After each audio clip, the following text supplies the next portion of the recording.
Good morning again.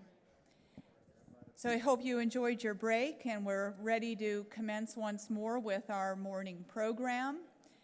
Before we actually transition to our panels, we have the pleasure of having several guests who are here to help, again, further set the stage for the discussion this later morning and afternoon.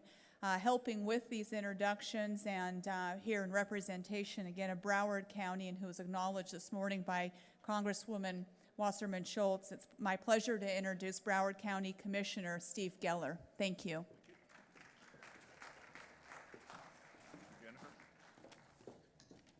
Thank you, Jennifer.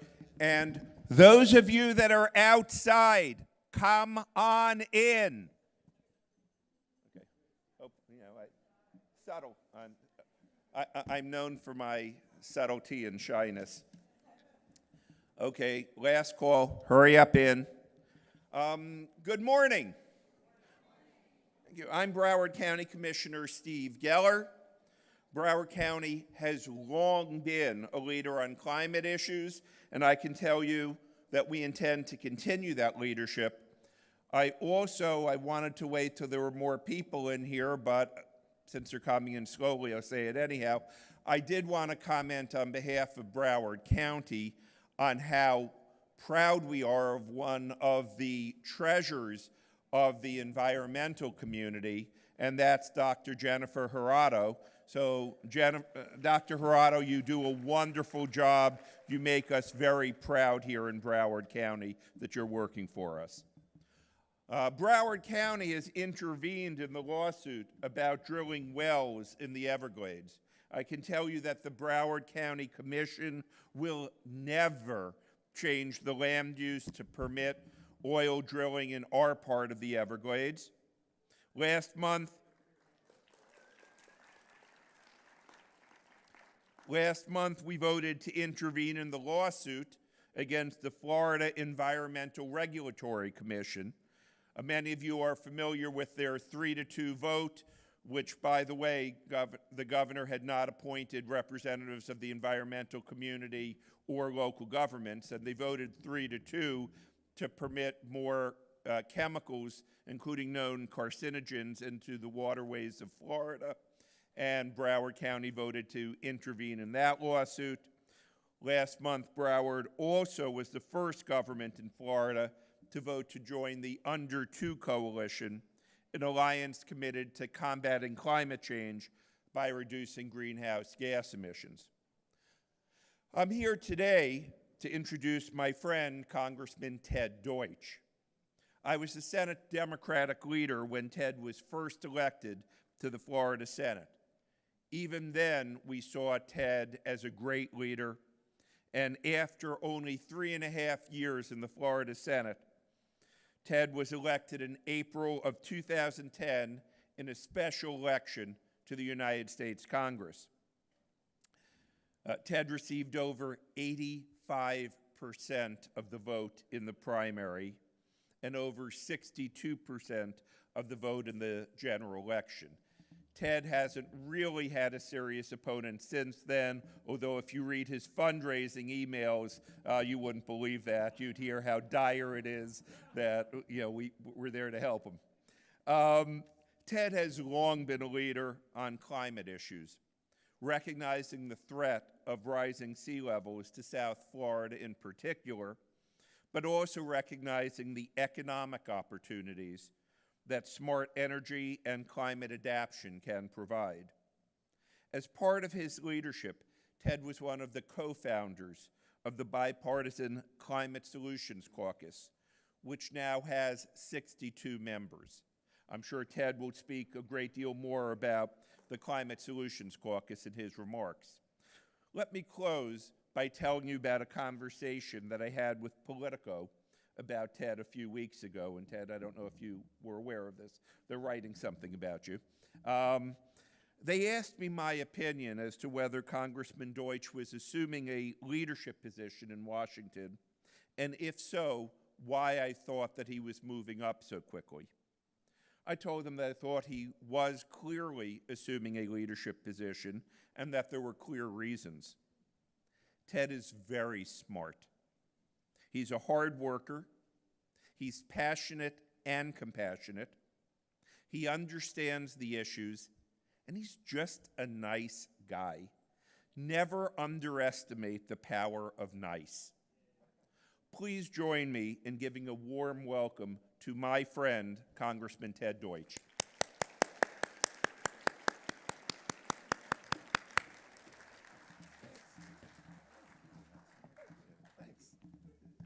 Good morning, everyone. Thank you very much, Commissioner Geller, for the kind introduction. I'm really not that nice, but if you think so, that's all that matters. It's really an honor to be here today at the 9th Annual Southeast Florida Regional Climate Leadership Summit. I'm really proud to represent Broward and Palm Beach County in Congress. And I'm especially proud to count so many of the people here as my friends, and especially given the topic that we're all here for, as my close partners to build resilient communities in the face of climate change. Steve Geller's been a close friend and partner in those efforts and so many others, and it would be an appropriate time before I go on, Steve, I suppose just to follow up on our time together in Tallahassee, only to say that Steve was the Democratic leader when I arrived. So as I learned to be successful in Tallahassee, and this has actually proven to be true going forward, Steve was my leader. So every success I had in Tallahassee was because of you, Steve Geller, so thank you very much. Thanks. Those of you who know me well know that I'm proud to be from different places, many places. I grew up in Bethlehem, Pennsylvania. I started my family in Cleveland, Ohio. I spent an incredible 7 years in what many of us refer to as the promised land of Ann Arbor, Michigan. But really, I'm most proud of the work that I have done, and especially the friends that I have made and the community that I've become a part of over the past 2 decades here in South Florida. And that pride is rooted in the ideals and the priorities that bring us together this morning. Our commitment to climate leadership in Southeast Florida is deep, and we are acting with urgency.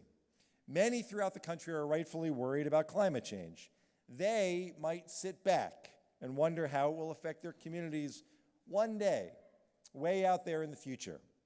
But we need not wait, and in fact, in South Florida, we cannot wait. Climate change is already here for Floridians. The effects have hit Florida first. That's why our work here is so important. Scientists have warned of warming average global temperatures and a changing climate for decades. Just this past Tuesday, the Arctic Research Program for NOAA released a report produced by 85 scientists which found that the decline of Arctic sea ice caused by surface warming is unprecedented in the past 1,500 years, and that the increasing surface temperatures are unprecedented in the past 2,000 years. This melting ice is the leading contributor to rising sea levels, which we are seeing before our eyes right here in our neighborhoods in South Florida. We see the rate of sea level rise outpace the global rate tenfold. We see the high water mark jump 1 inch every year.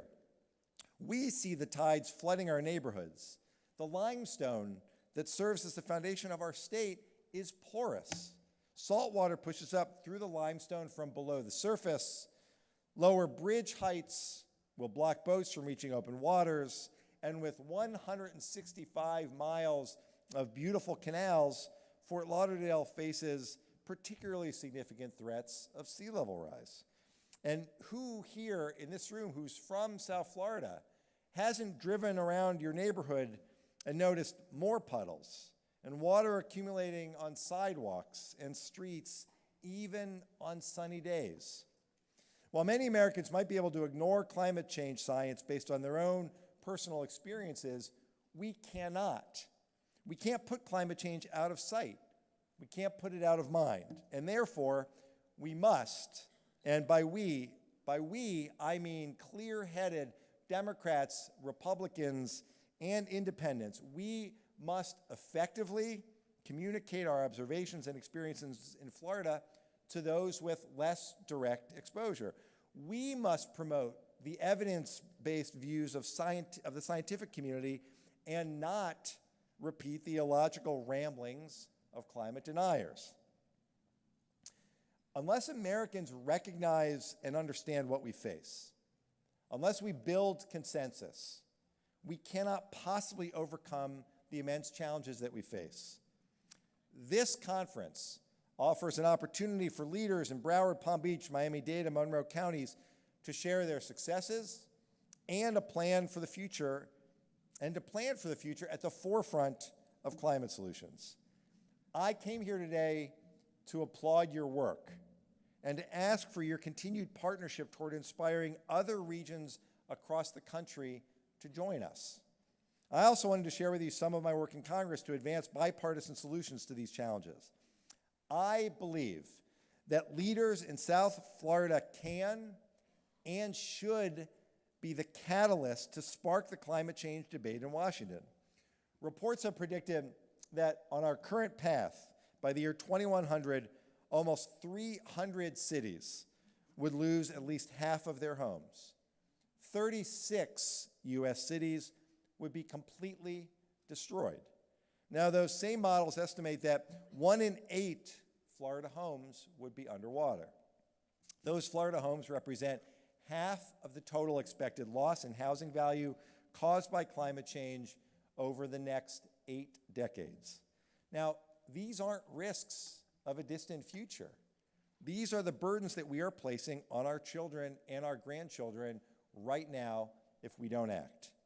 In response, and through the work of the Climate Compact, Miami Beach has initiated a sea level rise plan at a cost of $500 million to lift roads, build up seawalls, and install pumps to clear water that runs in the streets. Fort Lauderdale is fixing roads and drains, sending vacuum trucks into the streets to prevent saltwater damage, and is upgrading building codes, flood elevation requirements for yards, and requiring higher seawalls. And we're seeing similar actions at the county level and in other communities all throughout South Florida. And these are important initiatives, and they deserve support from federal infrastructure investment and grants that will help cities and counties further prepare for the most immediate impacts. When we go back to Washington in January and the conversation shifts to infrastructure, it will be up to everyone in this room to ensure that that infrastructure discussion necessarily include a discussion of climate change infrastructure. But we also need to address our continued reliance on, we need to look to address our continued reliance on fossil fuels, because that undermines so much of the work that we do to protect our vulnerable communities. Unfortunately, in May of this year, the President decided to withdraw the United States from the Paris Agreement. This 2-year-old agreement is moving the world community toward a goal of limiting global average temperature rise to 1.5 degrees Celsius, a half degree less than the previous target. With Syria recently signing on to the agreement, the United States is now the only country in the world that is not a part of the Paris Agreement. But here's the good news. The void left by the President and his administration to decrease carbon emissions is being filled. It's being filled by state and local government leaders. It's being filled by leaders in the business community. It is, quite frankly, being filled by people just like all of us in this room. We know that carbon is not a part of our long-term future. Developing and scaling up clean, renewable energy technology, that's what the future is. And the evidence is available right now in South Florida. That's why it is my mission to use what we have learned here as much as I can to drive the climate debate in Washington. In 2016, I founded the Climate Solutions Caucus, a bipartisan caucus with my friend and co-founder, Carlos Curbelo, a fellow South Florida congressman. Our goal from the start was to bring together members from diverse regions around the country who are experiencing their own climate change challenges. Unless Plains States members who worry about floods and droughts talk to East Coast members who worry about sea level rise and hurricane intensity, we won't make any progress. These important exchanges begin the slow process of creating federal policy that will make it possible to rise to the challenges posed by climate change. Our bipartisan caucus has a difficult task. I acknowledge that. Polarization and brinksmanship has made compromise in Washington hard to find. And historically, climate change policy has been mired by partisanship and by division. Senators have delivered speeches with snowballs in hand as evidence that climate change is a hoax. From 2007 to 2011, a third of the members of the United States House and a quarter of the United States Senate signed a pledge that effectively blocked any meaningful action on climate change in Congress. President Trump and his administration have been focused on rolling back and repealing former President Obama's efforts to curb carbon emissions and confront the challenges of climate change. Here in Florida, as we know, the governor imposed an unwritten rule discouraging the use of the term climate change in official publications and statements. A gag order like that makes it awfully hard to have the important conversations that we need to have. Floridians, however, have too much at stake to continue these political games. Florida coastal real estate is still some of the most sought after in the country, and in spite of the risk, an estimated 11,000 condominium units are under construction in more than 100 buildings in Miami-Dade, Broward, and Palm Beach counties. Our tourism industries are the backbone of our economy. Port Everglades has set a single-day record with over 54,000 cruise passengers passing through Fort Lauderdale. In total, tourism and hospitality-related industries produce a $90 billion economic impact in our state, $24 billion in Miami-Dade County alone. But without action on climate change, catastrophic losses aren't just possible. Catastrophic losses are a certainty. And while some areas of our country are insulated from the most obvious evidence of climate change, that is not the case here. We are dealing with the reality of climate change every day. That is why the work of the Regional Climate Compact is more important than ever to share with the rest of the country. Without cooperation in Washington, the burden will continue to fall on local government and private sector leaders, all of you in this room. And without a commitment to shift toward renewable fuels, the task that you face will be immeasurably more difficult than it already is. The hard work and achievement of the Southeast Florida Regional Climate Compact offers what is, beyond a doubt, an inspiring model that deserves replication all across the country. I believe that your work, that the work that you're doing right here, that we're all doing right here in South Florida, can inspire Washington to invest in energy and infrastructure that will amplify that hard work, rather than pushing back against it. Through the Bipartisan Climate Solutions Caucus, we are bringing together 62 members of Congress, evenly split between Democrats and Republicans. We're bringing them to the table to discuss climate change issues, how they impact our country, and possible ways to mitigate the impacts of climate change.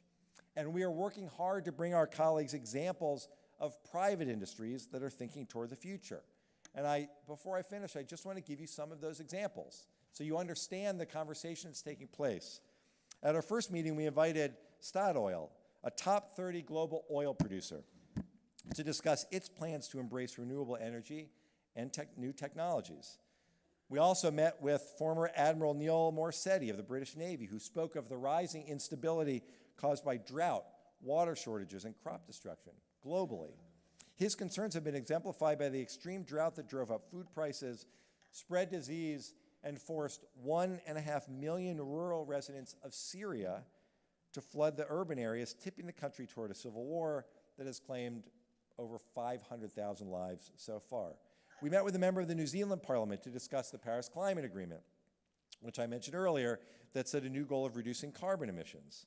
The caucus met with Solar City. We met with Duke Energy to discuss the importance of long-term extensions of the solar investment tax credit, upgrading our 100-year-old power grid to prepare for scaled-up renewable energy production. And we even met with Olympic athletes and recreational businesses on the impact that warmer winters are having and historic wildfires are having on the outdoor sports industry. We've steadily expanded the membership of the caucus. We now include serious legislators who are responding to the climate change needs in their own communities.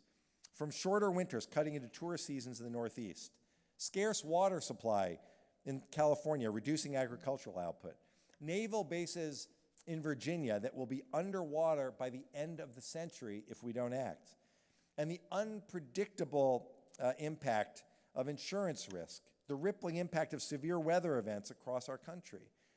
My colleagues in Congress need to see these striking impacts firsthand. They need to know what we're facing, and they need to realize that it's already happening around the country and around the world, even if they're not seeing it in their districts yet. We're going to need the leaders and the expertise of those of us in South Florida, leaders like you, leaders from around the country and around the world, and I look forward to bringing your perspectives and to the debate that we are starting in Congress. The Climate Solutions Caucus will need your help to prove that whatever divisions exist in Washington, and there are a few, we will be able to bring leaders together to ensure a stronger, more sustainable infrastructure, economy, and climate for our future. The enormity of the challenge, the grave risks to our planet, the suffocating partisanship in our politics make it easy to let cynicism creep in. Really easy to become cynical. But I want to leave you, I hope, with a bit of inspiration. 62 members of the Climate Solutions Caucus might not sound like much. Cynics say that it's just a way for Republicans to relieve political pressure back home.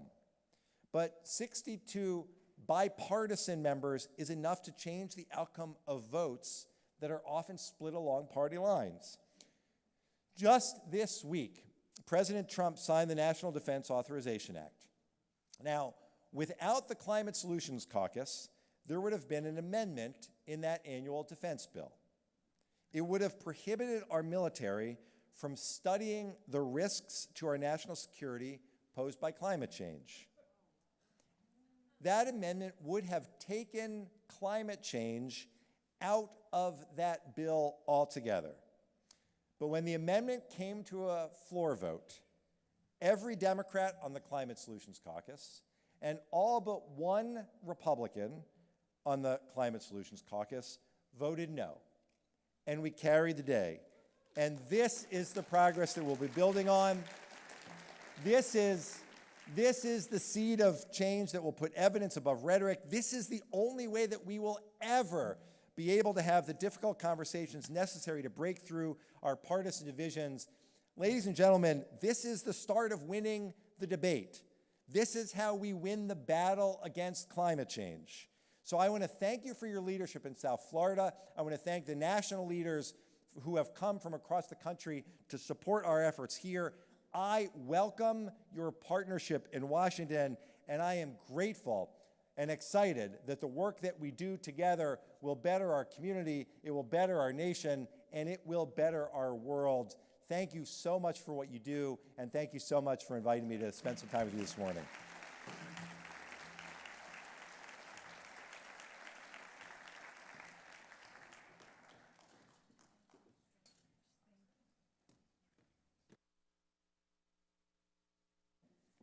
Well, thank you, Congressman Deutsche. What an incredible speech and incredible efforts in building bipartisan support on these issues of climate change, energy, sea level rise, adaptation, infrastructure, and just on a personal note, it's just amazing the local presence that you so regularly have. You're just incredibly accessible, hosting Senate field hearings, meeting with the business community, academic partners, local government.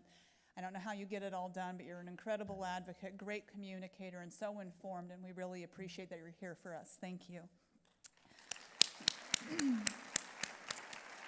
So we will now be transitioning to our next panel discussion that is focused on on-the-ground efforts and local implementation of a lot of the energy and climate adaptation activities that are happening here within the compact region. This conversation will be supported by members of our staff steering committee, celebrating individual successes and as a collective accumulation of advancements for our region. And again, moderating this discussion is Mr. Steve Adams, Director of Urban Resilience for the Institute of Sustainable Communities.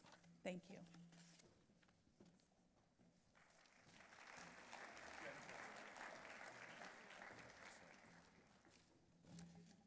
Table, because we're missing Senator Keller. Hi, good morning. We've spent the morning hearing about some innovations from across the country, and gracious as we are, we now have the opportunity to talk a little bit about some of the work that's being done here in Southeast Florida. There, I think, is ample evidence from this morning's conversations, both from King County and then from our regional panelists from New York, New Orleans, Los Angeles, and other locations, Boston. There's a lot we can learn, and we're very keen in doing that. I want to kind of start the humble brag, if I may, just by showing enormous appreciation to Representative Deutsche's remarks just now, and just that evidence of the bipartisanship.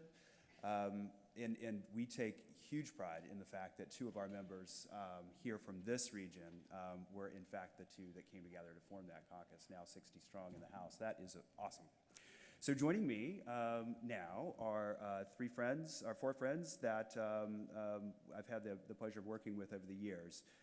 John Van Arnhem, of course, is the Deputy County Administrator from Palm Beach County. Rhonda Haig is a Sustainability and Projects Director for Monroe County. Jennifer Gerardo, of course, our able MC for this event, is also the CRO in her other life for Broward County, and then Nicole Hefty is the Deputy Resilience Officer for Miami-Dade County. And congruent with the theme of the summit, we're talking about, this is the opportunity to talk about some of the accomplishments. And thanks to Matthew, we didn't get a chance to share some updates with you last year, so this covers work that's happened over the last 2 years across the four-county region.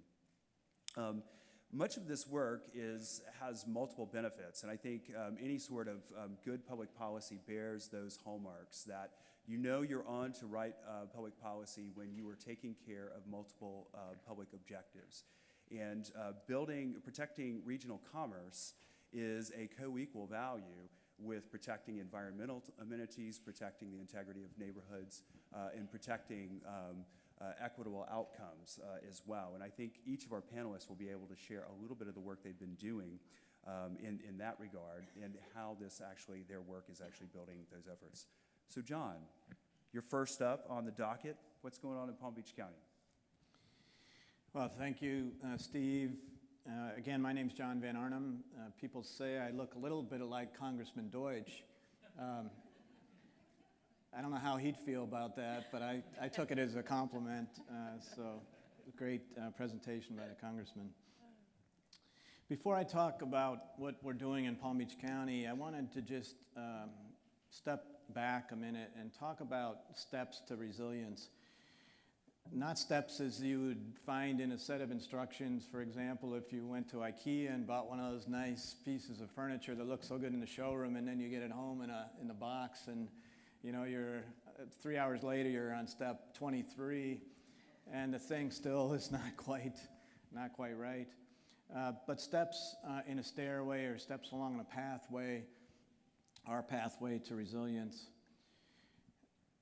Our activities and projects contributing to resilience, our implementation of recommendations of the Regional Climate Action Plan, are steps towards leading us to the resilient communities that we've talked about so much in the last day and this morning. For each city and county, the steps are going to be different, however. For each region of the county, the steps are also going to be different. You know, we heard from King County and New Orleans and Boston, California.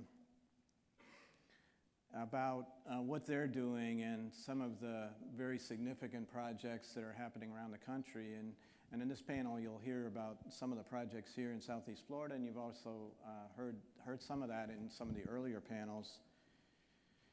And you've also heard the message of think big, and you know, I'm all for that think big, but I also think we need to remember, we also need to think small sometimes.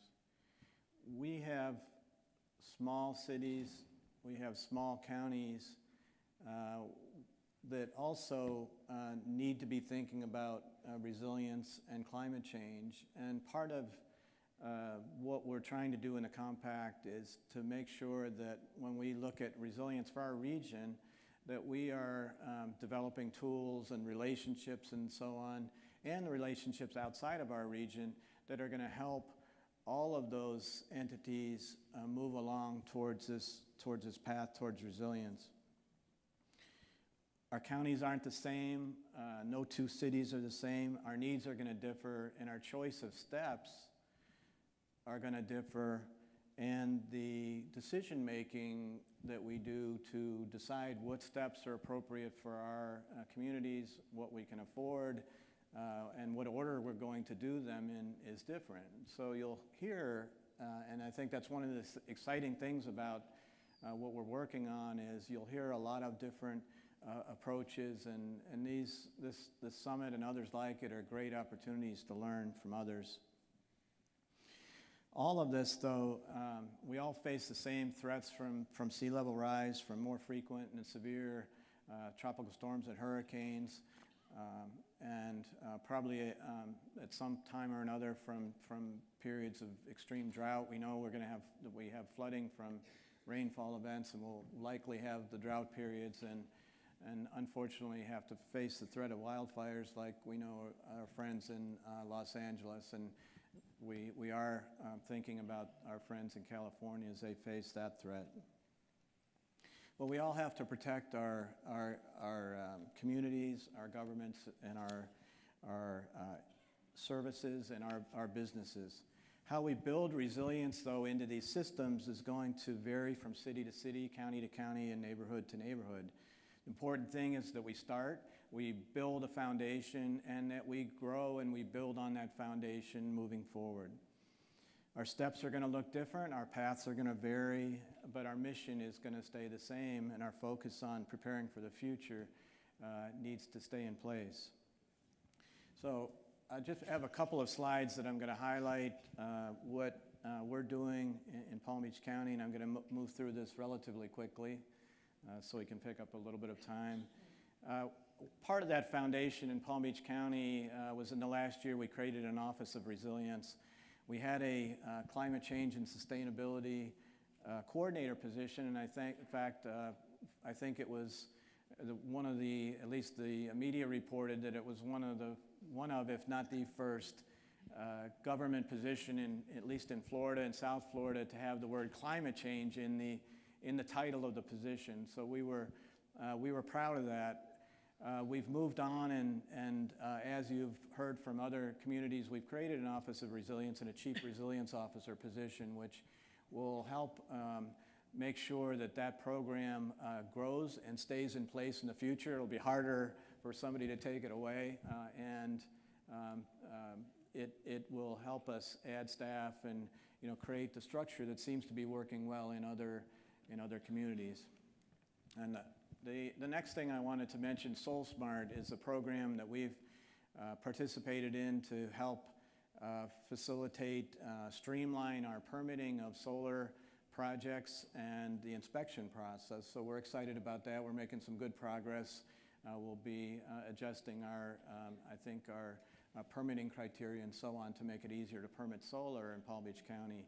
We have the PACE program. You've heard quite a bit about that. I think yesterday, I won't go into too much of that. That's the Property Assessed Clean Energy program. It's quite a bit of work for us to get that going. We have 4 agreements now with PACE agencies and PACE providers so that our citizens in Palm Beach County can take advantage of alternatives to conventional financing for projects that might include things like replacing windows, roofs, adding solar.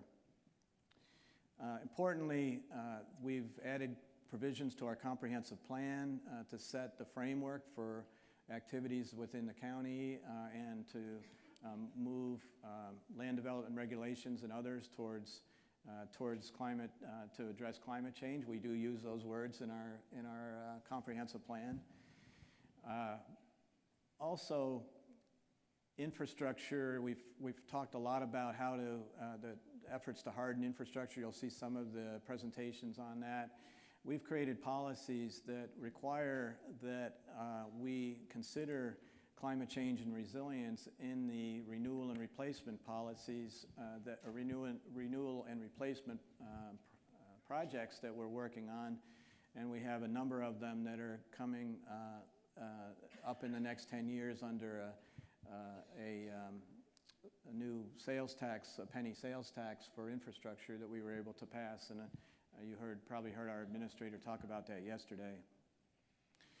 We also have a lot of energy-related activities, programs to try to reduce energy consumption, move towards renewables.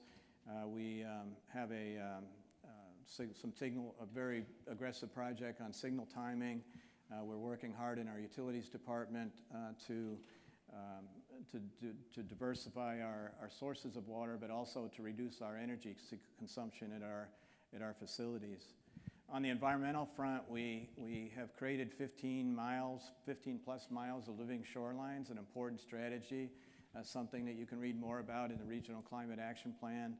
We're spending literally millions of dollars right now to retrofit sports field lighting, a big user of energy, to get more energy efficient LEDs lighting in our facilities. Hybrid buses, adding hybrids to our fleet. We're looking at adding electric under a pilot program if we're able to take advantage of some funding from the VW settlement, possibly. And in the flood area, we have a lot going on with we did a lot of work on making sure that our remapping of our flood zone maps, working with FEMA, that we had accurate data that was going into the maps that were used for Palm Beach County. The community rating system, we have a local mitigation strategy. We have a post-disaster redevelopment program that's important, that incorporates resilient concepts into that recovery plan. I didn't want to leave without mentioning our municipalities also are making a lot of great strides, and on the slide you can see a couple of the highlights from municipal programs that are also some of the county programs.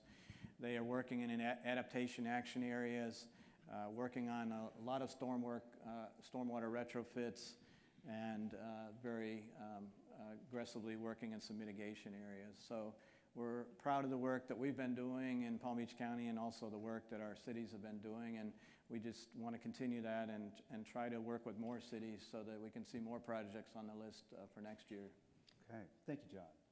Rhonda, moving from Palm Beach County down to the Keys. Okay. What's going on in Monroe?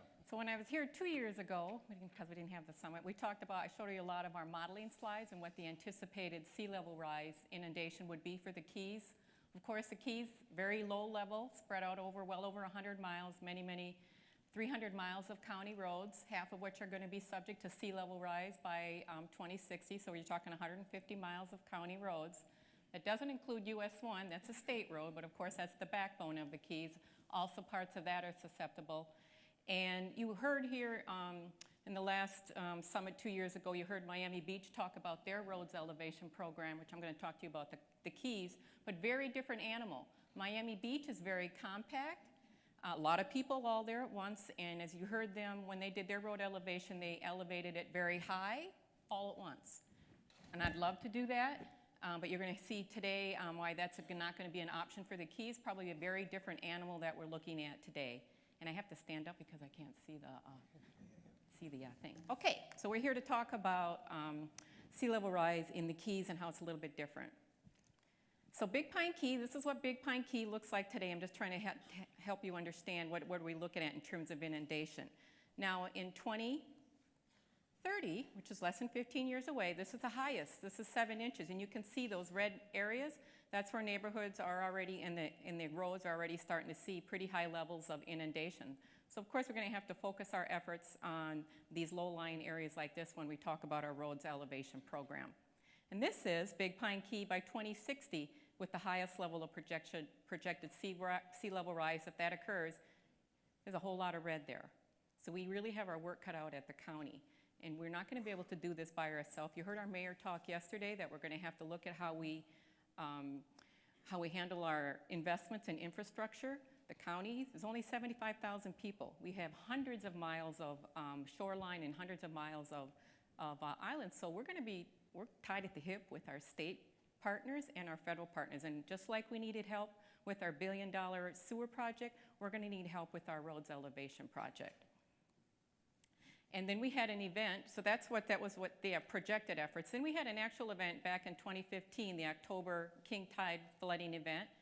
And we had a neighborhood in Key Largo, 16 inches of water for 3 weeks straight. Not happy campers, salt water, it didn't go up and down, it just stayed there on those roads. Our beautiful, that's not a canal there, that's a road. And so that's what they were looking at. And there's our county inspectors there out looking at, checking out the canals. It's the new thing now. Instead of the self-driving, we have the dog-driven vehicles there. And same thing happened in 2017. The same neighborhood saw the same type of things. And we had similar in Big Pine. So what we decided to do is we haven't elevated roads anywhere yet in Monroe County. I don't know if you know that. So we decided after we got these two, we decided to pick 2 pilot projects. And we picked one in Big Pine Key, much lower elevation in Big Pine Key. Key Largo is definitely quite a bit higher. So 2 different types of projects. And why we picked these very far apart, we wanted to see, okay, what are we looking at in terms of road elevation in these 2 areas? And so the purpose was to address the flooding impacts, because we had a lot of angry residents that said, we don't want to be under 16 inches of water for 3 weeks straight, or we're going to sell our houses. So of course we don't want that to happen. We want people to be able to stay here. Second one was to develop cost estimates. Things are always more expensive in the Keys. I don't know why, but they are. And third, it was develop a standard method to evaluate impacts for road improvement projects. So it's like, okay, everybody thinks we want to elevate our roads all at once, like Miami Beach did, to 28 inches, but that costs a lot of money. And maybe we can let our feet get wet a few days a year. So instead of 3 weeks of getting your feet wet, maybe they'll tolerate getting their toes wet for a couple of days. So that's kind of the things that we looked at. And then finally, creating the policies for road improvement projects. So when we do move forward, we're not cherry picking, we're following policies, very standard stuff. And of course, I already said we don't have the money to do it all. We're going to be tied at the hip with our state and federal partners. And so these are the kind of designs we were looking at. So when you're looking at Keys roads right now, it's very different from mainland roads. We don't have any stormwater infrastructure down here, very little. You do see some in Key West. Basically, it's either gravel or blacktop on a road, and that's it. Well, what happens was when you start to get sea level rise, your base starts washing out and your road washes away. And we saw that in Hurricane Irma where we lost sections of roads. So when we're looking at building future roads and we're elevating them, we have to build the base very, very solid that will withstand that constant in and out of water flow and that we can add on higher later. So we don't have to build at 28 inches all at once. We can start out with a very strong base and then build on later as we have money and as the seas continue to rise. So that's what we're looking at. And then these are type of local conditions. I'm not going to talk a lot about these, but just so you can see, Keys roads are very skinny. You can't elevate roads without making them wider. So a lot of our skinny back roads now, when we elevate them, are going to have to be wider. Well, when you make them wider, you start taking away right away. You start going into people's backyards and fences, like you heard the mayor talk yesterday. And so that's a whole new set of issues. And it's not only that. Not only do we have to build the roads higher to avoid the sea level rise, but you now have to capture the stormwater as required by law. So you can't just capture it and let it roll back into the ocean or into the bay. You have to capture it and treat it before you release it. So now you're looking at pump stations in people's yards where they never had them before. So lots of different things going on in the Keys. Going to be a little bit different when you come down here in the next couple of decades.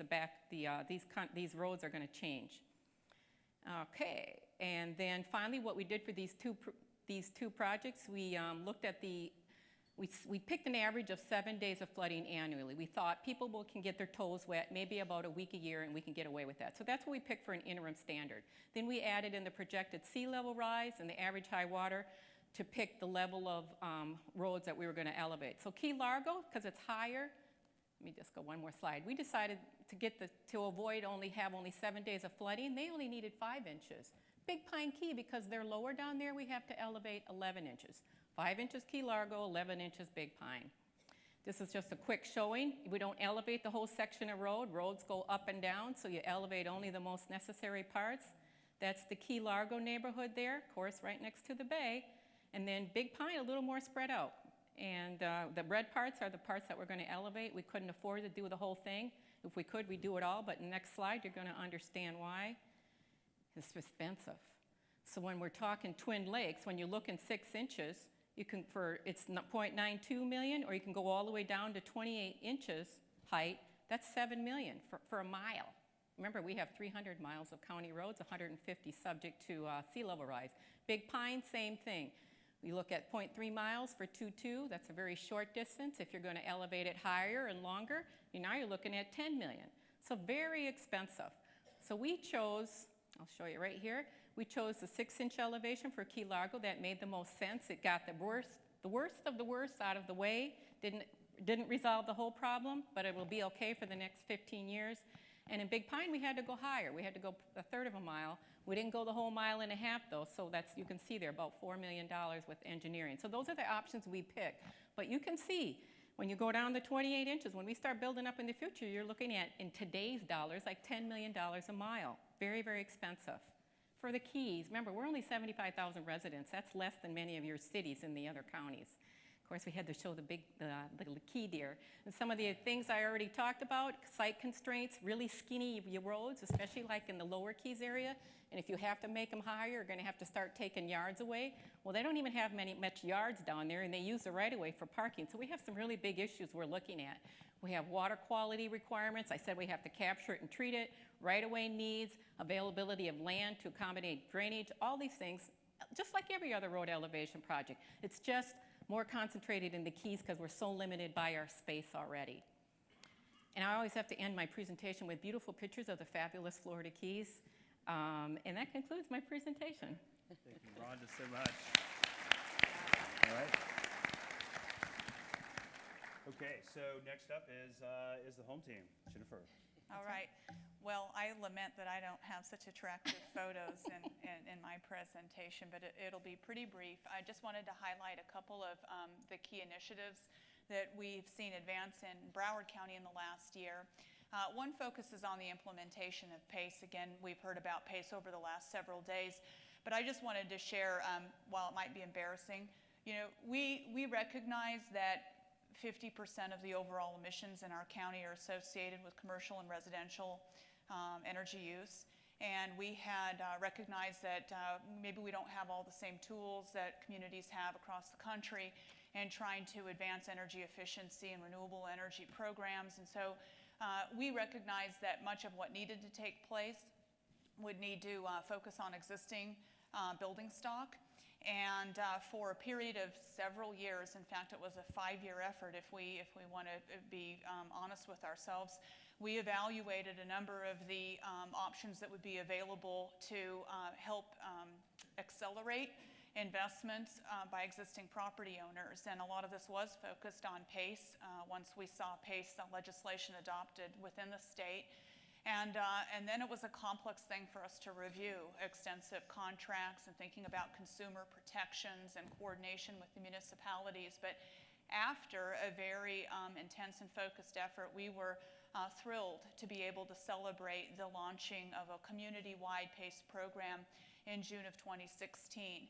And I think we've had a couple of cities that have opted out. Some of the cities have continued to implement municipal level programs with maybe 1 or 2 providers, but what we were able to deliver for any community that did not opt out, and that was important because our unincorporated area is quite small, and we have 31 cities in Broward County, we wanted to be able to offer all the residents a whole suite of opportunities through a collection of PACE providers. And of course, all of those PACE providers have contractors who work for them.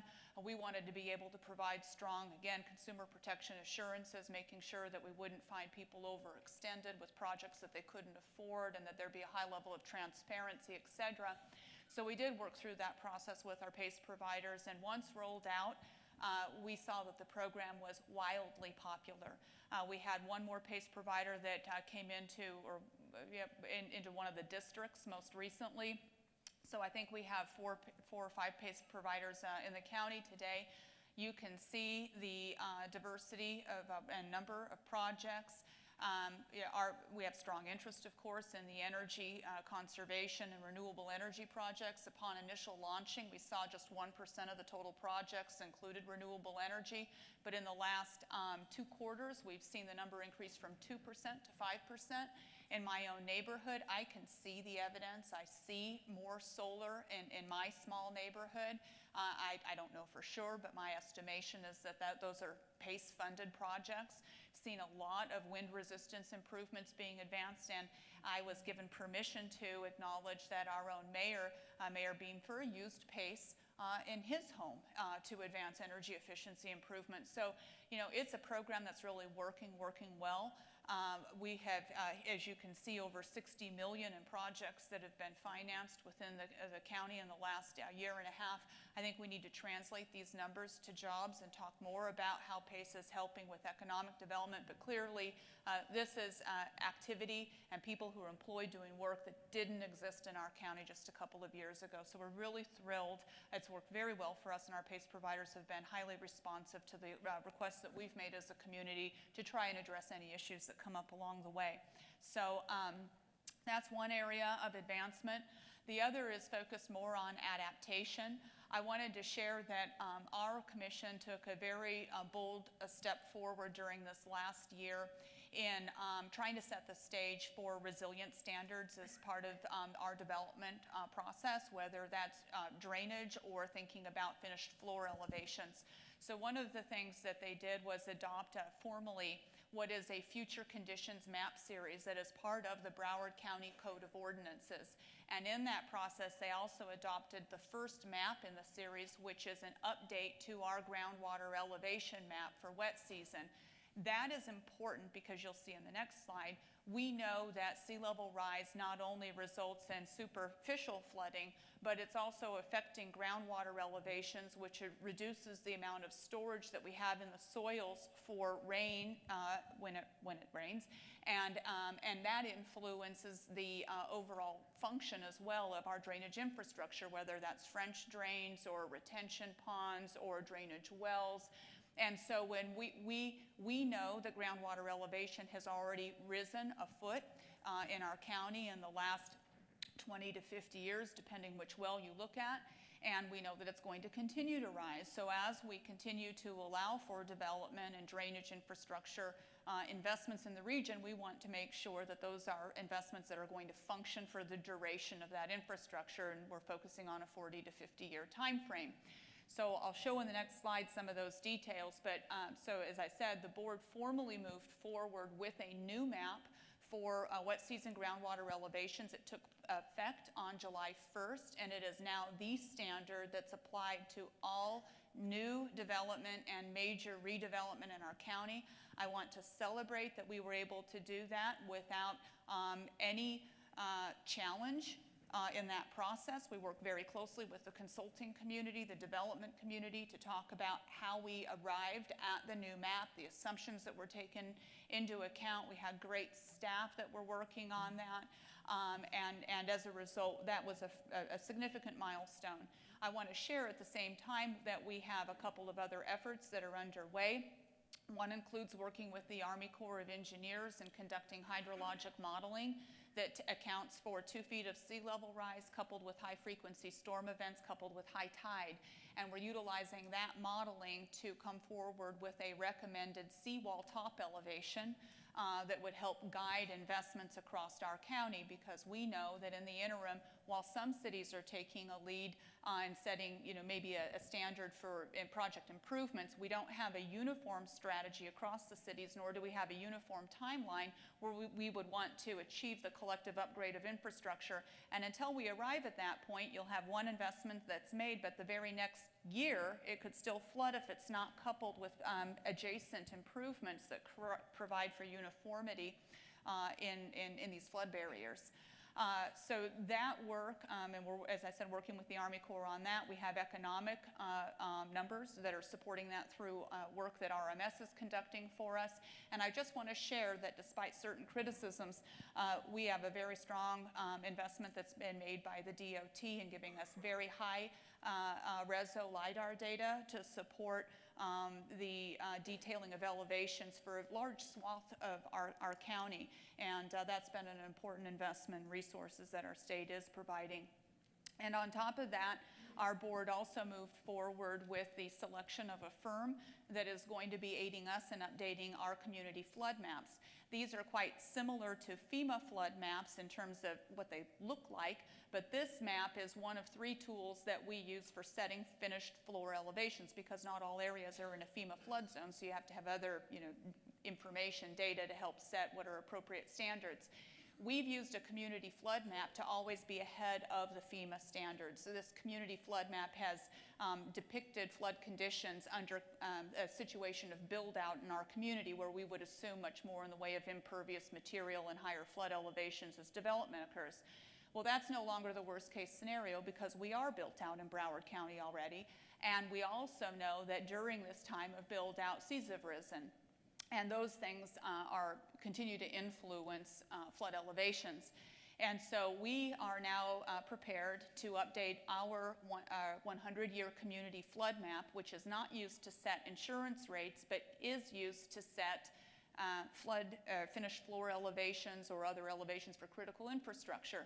So Geosyntec was selected to do that work for us, and we anticipate this being a 1-year project. And we have 9 municipalities and drainage districts that are offering us cost share funding in that project. And we will use this exercise to also help achieve additional criteria under the community rating system, which will deliver to our residents additional, for some of the communities where it makes a difference, additional discounts on their flood insurance policies. And it's getting harder to meet the numeric goals for those discounts. So addressing future conditions and setting more rigorous standards is a way in which that program is being ramped up. So with this set of slides, and it is my last one, it's just an example of the groundwater. Well, it's an example of how we take information that we're integrating into our planning processes, such as the uniform adoption across all 4 of our counties for the sea level rise projection that you can see on the left. All 4 of our counties and half of the cities in Broward County have adopted this projection as well for planning purposes. Then we worked with the USGS to model, well, what does that mean in terms of groundwater elevations in the future? So the middle graphic shows where we expect groundwater elevations to rise with about 2.5 feet of an increase in sea level. Well, that's useful, but how do you take a graphic like that and now apply it to a design process? So then we did additional work utilizing another model to model the change in groundwater elevation. The groundwater, the wet season groundwater elevation map is the graph on the graphic on the right. It's an interactive graphic. It's available on our website today. So if you have a project, you click and you can see what the future condition groundwater elevation is. And for those who are interested in knowing, well, how does that compare with the situation today? How much more do I have to do? We've also worked with MIT to develop some really quick tools that show these cross sections, but here is an example of one just developed in-house. The dashed line is the existing groundwater elevation on the map that was not even the existing, it's our historic map. And in that case, I said we've already seen changes. The dark blue line is the modeled change in groundwater elevation with additional sea level rise, and the red line is the land surface. So you can see, and this runs west to east across Broward County, so you can see we don't actually see a significant change in the groundwater elevations too far west. In fact, salinity control structures help to really limit the amount of change. But you can also see that where we have higher groundwater, or excuse me, land surface elevations, there's still a lot of separation between the land surface and the groundwater table. So there's a lot of storage, and that change probably doesn't mean too much. But where land elevations are very low, you can see the interception, essentially, of the groundwater elevation with the land surface. And in those areas, it's going to be much, much more challenging to meet those drainage requirements. But we were able to show that they can be met, and worked with our engineering and licensing group to show case studies and estimated 0.5 to 1.5 increase in project costs to meet the design standards that would satisfy drainage requirements in the 2060 timeframe. So those are a couple of highlights from the work that we've done in the region and where we're in Broward County, and where we're moving in the next couple of years. Thank you. Thank you.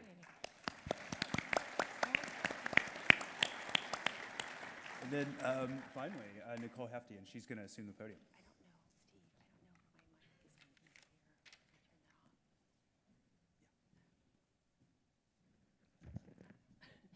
Would you want to? Didn't want to have any Do you feedback. want to sit in my chair? Sure. See how well we work together? Thank you, Jennifer. So I'm going to just highlight 3 of the many projects that we're working on in Miami-Dade County. We were asked to kind of identify projects that we felt were particularly important for economic resilience, and I think that these will be clear. I would encourage you, there's a lot of more detail that I won't be able to get into, but I do encourage you to either visit our booth outside or contact myself or any of the staff in our office, because we have a lot of information we'd like to share. So the first project that I'm going to highlight is our Resilient Cities project. And so in 2015, Miami-Dade County partnered with the City of Miami and the City of Miami Beach to apply for this international program that is powered by the Rockefeller Foundation. And one of the things I really want to emphasize is that we knew going into this, because of the efforts through the compact and the relationships that we had built through the compact, we knew that we could work together as a team going forward in this. And we are the first collaborative that is part of this program. They normally deal with cities individually. So we've kind of broken the mold, and we continue to push the envelope with them. And so I think they're learning from us the tremendous benefits of regional collaboration, and one of my goals is to see how we can expand this to the full 4-county region. So the program really asks us to identify 4 shocks and 4 stresses that we think are primary challenges to our community. So you can see there that several of these are not a surprise, and this is not only climate and sea level rise related, it's really about the full resilience of the entire community. And so as you've heard in former presentations, affordable housing is a critical issue here in South Florida. We do have pronounced poverty in areas, and certainly in Miami-Dade County, we have a public transportation system that we feel really could be much improved, and is a challenge because a lot of folks can't get to where they need to get on time because they're sitting in traffic. And we really want to get folks out of their cars and in public transportation. That's really a challenge and a stress to our economic resilience and the quality of life in our community. So the 3 entities, we call ourselves Greater Miami and the Beaches, and our full intention is to engage all municipalities. We have 34 in Miami-Dade County. So although we're working directly with 2, we went through the process in phase 1 of community engagement, and we tried to meet with every single municipal mayor. We were able to tackle that and meet face-to-face with about 70% of the mayors, and we're still continuing to reach out to those we haven't spoken to directly. But also part of this is really an effort to better engage our municipalities in this process. You can see the timeline down there. I won't go into the details, but we're beginning phase 2. We're going to be delving in what we call discovery areas. These are areas such as sea level rise, affordable housing, that we need to understand better what are our 2 challenges. And through that process, we're creating work groups for these discovery areas. We're going to be identifying ways, strategies, initiatives that we'll be able to incorporate into our resilience strategy to address them. And we're anticipating our resilience strategy will be released in January of 2019. So stay tuned for that. Another program I want to highlight, we just started this program. We call it Building Efficiency 305. And the county has been working for years to improve energy efficiency and water efficiency in our own facilities, and we continue to do that. But we really haven't made a lot of strides in the public sector. And although we have several LEED certified buildings in the private sector, we know we can do better. Energy and water is about 20% of a building's operational costs. So it's a great opportunity for these building owners and the residents to put that money back in their pockets through efficiency. And so we're going to be working with the municipalities and community stakeholders to tackle buildings that are 20,000 square feet or greater. That's about 2% of the buildings in Miami-Dade County, which is about 10,000 buildings, but it comprises 43% of our square footage. So we feel that by tackling that sector initially, that's a great opportunity to really address a large component.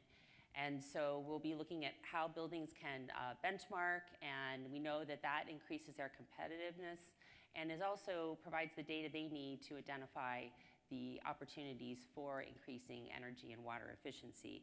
So specifically with regards to business resilience or economic resilience, it's going to reduce the percentage of income spent on utility bills, which is going to increase the profit, and then also increase the asset value. We know that folks these days and businesses are looking to be in buildings that are more energy and water efficient, not only because of the cost, but because that's the right thing to do. It's good for their promotion as well, and so we really want to be a leader in that respect. In addition, it's also going to be creating jobs at various skill levels. So we think this is we're really looking forward to implementing this program in the next 2 years, actually about a year and a half now. The final program I want to highlight is what we call our Rapid Action Plan. And we've spent the last year assessing the vulnerability of critical infrastructure in Miami-Dade County. And what I want to say is that our Water and Sewer Department took the lead on this several years ago. And they looked at their critical facilities because they were embarking on a $13+ billion bond program to repair and improve the water and sewer infrastructure throughout the county. And so knowing that we had a compact unified sea level rise projection, they utilized that. So once again, another tool that the compact has been able to provide to our community. And they modeled storm surge and really looked at the criticality and vulnerability of their facilities. Their 3 primary facilities are on the coast, so obviously very vulnerable to sea level rise and storm surge. So we took the information and the data and the work that they had done, and we embarked upon this process for other county infrastructure, looking at ports, roads, bridges, police, fire stations. And so we met with the departments. We informed them and we asked them to do their own assessment of the criticality of their infrastructure or their facilities, and then we did this analysis to assess the vulnerability to sea level rise and storm surge. And we have an online tool that they can utilize as well to look and see that what facilities are more evidently vulnerable and some that may not be, but they still need to look at things they need to address. So what we're going to be doing is, now that we've done the vulnerability assessment, we're going to be working over the next couple years at how do we address that vulnerability and continue to increase our resilience, not only to sea level rise, but storm surge. And as we all know, the priority of a county is to make sure that it continues to provide the services and the infrastructure for their community. And so that's how we think this is extremely important to our economic resilience for Miami-Dade County. So stay tuned. All right. Yay. Thank you, Nicole. So there you have it. There is a very, very fast overview of all of the work that's underway. Not even anywhere close to all of the work, but just some of the work that's underway across the 4-county region. And as John noted, cities are engaging in and expanding the broad base of work that is happening here in South Florida. So now, armed with the knowledge, knowing that we have all of this work underway, armed with the inspiration that we've heard from our other partners around the country, Jonathan's got those fancy white streets that are really cool, and Axum, we love the community energy profiles that you were showing from the Boston area. Lots of ideas. Now coupling that with the kind of message of inspiration that we heard from our two legislative representatives who represent us in the Congress, there's a strong basis for hope and for moving things along. So we are the home team. We're going to try to go ahead and cycle off so we can hear about people power, which is coming up next. And you know where to find these good folks. So if you have questions about these and other issues, please grab them at lunch and all the way. Thanks, everybody. Thank you. Thanks, Steve. Okay. Thank you, Steve, and to my colleagues. I hope you found that to be a good kind of spattering of initiatives from the local and regional level. At this time, I'd like to go ahead and invite our next speaker, who is Broward County Commissioner Nan Rich. She is also the chair of Broward County's Climate Change Task Force, and I'd like to invite her up to the podium to help introduce our next panel. Thank you.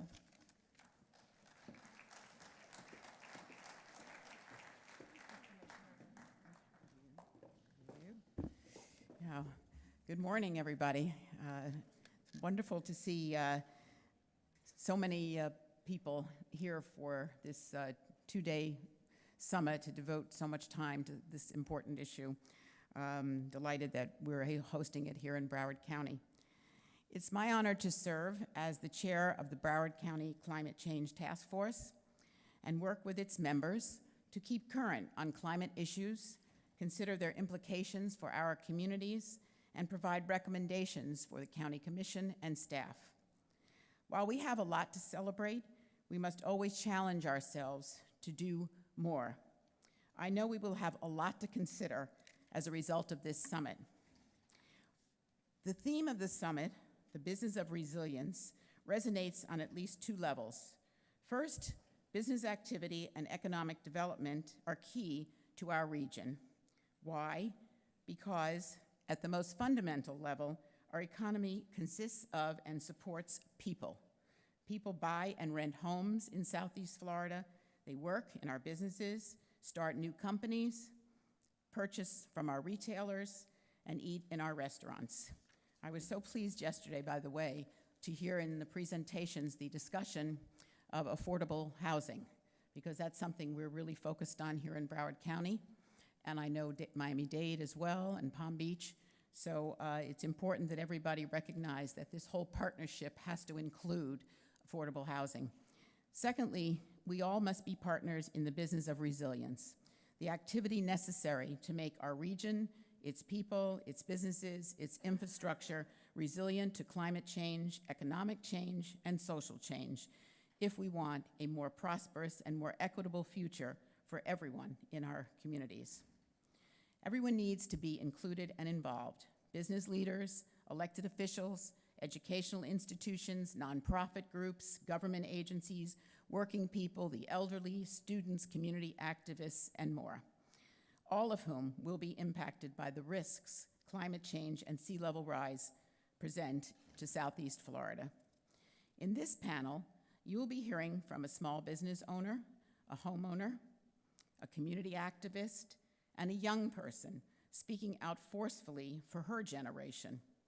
I'd like to introduce our moderator, Zelalem Adefris, Climate Change Program Manager with Catalyst Miami.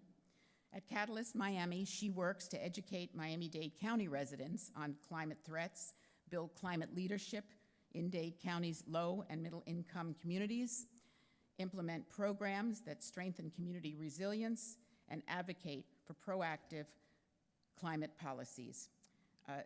Zelalem will introduce the panelists to you. Please help me in welcoming her to our panel.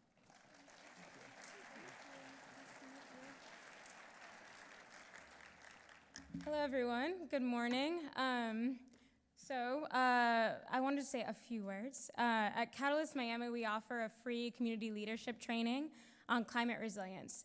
And we do this because we think every resident, particularly those in our most vulnerable and under-resourced communities, should understand how climate change is impacting them here in South Florida. We also do this because we believe that it is essential that community members become civically engaged on issues of climate change. and that they lead the conversation in how climate change relates to economic development and equity. So today we have 4 panelists that show that you don't need to be an environmental professional or a government staff, like many of us in this room are, to address the effects of climate change in your own communities. I'm very happy to introduce Baritha Howard. She's an ordained minister and a climate activist in Miami. Alex Summers, who's the chair of the Hollywood Sea Level Rise Committee. We have Delaney Reynolds, who's the CEO of the Sink or Swim Project, which is her own initiative, and she's also just started undergrad at University of Miami.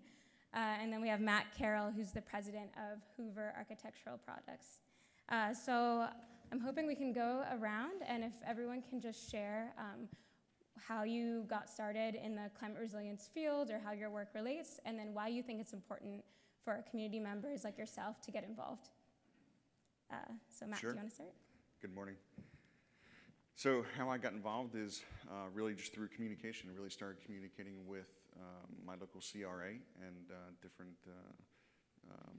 organizations within our town and county. In my company, we have some challenges which are impeding our business, and really wanted to figure out how to bring back some more jobs to Broward County and grow our infrastructure. And so really, the first thing we did was just start communicating with our local government. And the second part of the question was? I'm wondering, can you explain what are the challenges that your business faced in particular? Oh, in particular, sure. So my facility, we have approximately about a square city block right here in downtown Fort Lauderdale. And the building has sat since 1956 approximately. The land and everything is sat basically the same it was since 1956. So really no improvements have gone. And we had a drainage field. And the drainage field with the king tides and sea level rise has created what's called Lake Hoover. So when we get a little bit of rain, we actually get a lake in the middle of our facility, which makes it really tough to get anything done. So specifically, that's been our challenge. But in trying to remedy that, it's really been the communication with the city and trying to get it done. So I know that your business also promotes resiliency through some of the products that you produce. What responsibility do you think that small businesses and local businesses have in addressing environmental sustainability and climate change? So, I think it's, I think on my business and as business leaders, we have some responsibility, but it really comes down to personal responsibility, not only as a business owner, but as citizens and public figures. But as my company, when we try to solve a problem for one of our customers, we look at not only, okay, they want shade in this area or coverage on their patio so they can eat out here during the rain, but if we were to maybe go over here and shade the western exposure of the windows, thus decreasing the load on air conditioning and carbon footprint and really trying to think is a well-rounded solution. That's, I think, what my responsibility is as a business owner. Great. Delaney?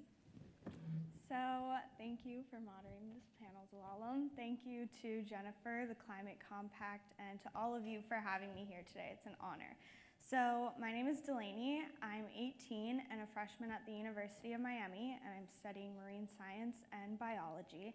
And before I explain what the Sink or Swim project is, allow me to explain how I became involved with climate change topics.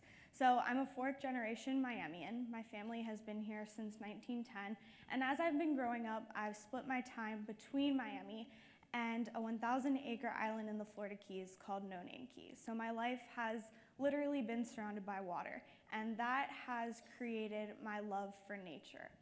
And that love for nature led to me writing, illustrating, and publishing 3 children's books about ecology topics based on the Keys when I was in between elementary and middle school. And as I was researching for those books, I learned more and more about climate change, how it was affecting all of us. And thus I decided that I wanted to write my 4th book about climate change. And so along the way, that's how I created the Sink or Swim project. So today, the Sink or Swim project and its website, miamisearise.com, is a nonprofit organization that does multiple things.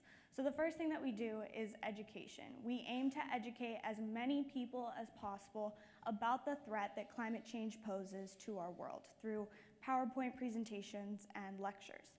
And I hope that you will check out miamisearise.com, maybe even sign up for my blog and follow us on social media.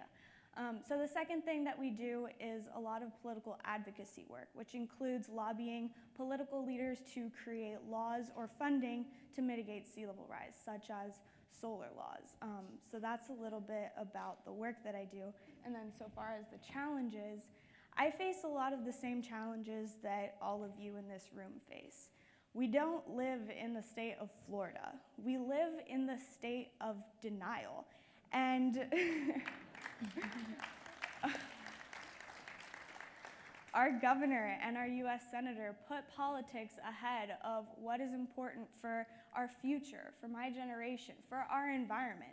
And they just sit back and watch Florida being impacted. And that makes me absolutely furious. I believe that state and federal governments have an obligation to protect our environment, just like the military protects us from harm.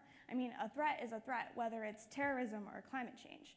And so I would say that the biggest challenge that we face is getting our state and national leaders to put politics aside, to protect our environment and make that a priority by fulfilling what I believe is their legal obligation to all of us and to future generations as well.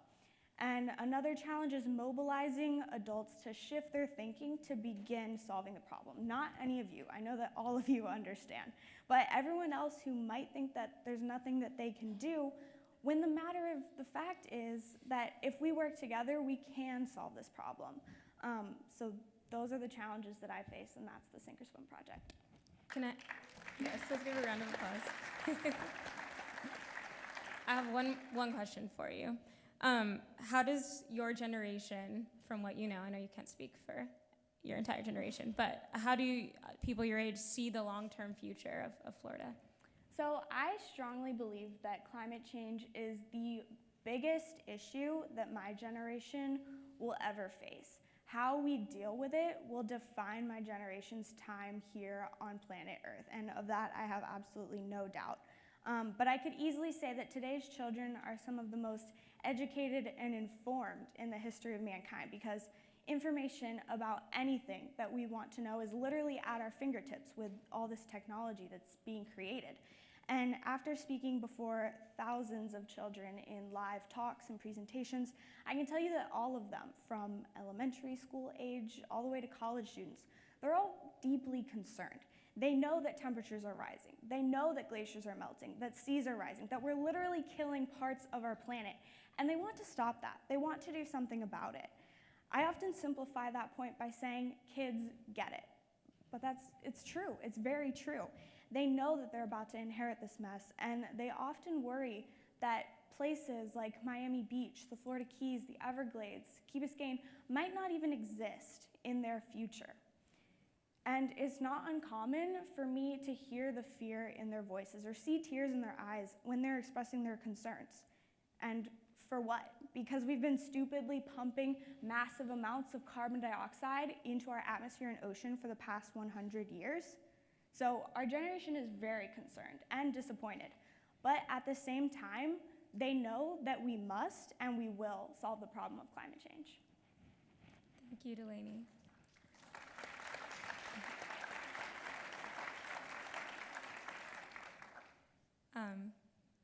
Alex Summers, yes. Thank you. I live in the Hollywood Lakes, and 2 weeks ago, we hosted our Congresswoman to come and watch the king tides come in. We were a little bit disappointed, if that's the right word, because she only got her ankles wet. Normally, on the site that we have, had her visit, I was there and the Mayor Josh Levy were there, kind of explaining the situation to her, is that's a spot where the incoming tide is usually about 18 inches. And just to put that into perspective, that comes over most people's high boots. But on October the 6th of this year, the king tide came in at 2.6 feet. Just think about that for a minute. That's almost 3 feet on a nice sunny day, and it just coming in from the intracoastal at that point. Most of the houses in the area in that region date back to the 50s and 60s, and the first living area level is about 3 feet. So if you want to see fear in people's eyes, that was a time in early October when it happened, and we were made very much aware of it. That's part of my story why I'm interested and have been forced to focus on the issue, because I bought my house in 2008, and the tidal surge has come in over 2 blocks closer to my house than in that year, 2008. And that gets your attention pretty quickly, because it is moving each year as sea level rise contributes to the tidal effect. Is getting closer and closer, and eventually it might come up to Young's Circle. This is a session on people power, and I'd just like to go through just briefly how this happened in the Lakes area and along Hollywood Beach. On March the 26th, 2015, we attended a second informational meeting in Dania Beach to see a presentation of what was called the Metropole Project. This is was performed by the University of South Florida with NSF funding to study flooding along the intercoastal between Fort Lauderdale and Hollywood. I was part of a contingent from Hollywood Lakes and Hollywood Beach to see that presentation. And I sat at the same table with Beam Furr, because after that presentation, he was the first one to raise a very significant question that we were all thinking. As part of that presentation, the presenter said, we must retreat from some of the areas along that stretch of the intercoastal. Now, not only that, but they suggested that there were specific parcels, and they put them in red on the map, the red zones. That's indicated that the cities should think about purchasing those sites to buy out people who are facing significant flooding. Retreat is anathema to us in the Lakes area. We've been coping with the flooding situation for quite a few years. So when we went back to look at the situation, we found that the city had also made a presentation to various groups, including the Lakes Association, and was looking at the situation as a possible retreat sites along the lakes area. What this means then is that we kind of had or saw a self-fulfilling prophecy here. If we consider any kind of a retreat in different areas, then we're not going to combat sea level rise. We're not going to combat tidal flooding, and we're not going to combat storm surge coming from any hurricane. This triggered a reaction from the civic associations in the area. The Hollywood Lakes Association teamed up with the Hollywood Beach Civic Association to start to put together a coalition that included the Chamber of Commerce, the Hollywood Beach Business Association, and 2 other civic associations to come together to start to study the situation as it pertains to Hollywood and the lakes and the beach. This was the creation of the Sea Level Rise Action Committee, and we've been working on that committee since 2015 and for almost 2 years, and we made some progress. And at some point, I'd like to indicate what that progress has been, but that's gave birth to what is now a substantial movement in Hollywood to make some realistic progress to dealing with sea level rise and the tidal surges that are coming in right now. Wonderful. I have a question for you. What responses are you hoping to see from the City of Hollywood, Broward County, and other governments given for the challenges that you all face in Hollywood Lakes? Well, the city is a partner, and it is interesting what a committee like this group can do. We first of all started a process of educating ourselves by talking to engineering firms, talking to people that provide financing, talking to city officials, and we began a process of identifying what we called hotspots. I know that sounds a little strange, but we identified areas of constant, continual flooding in the lakes area and along the beach.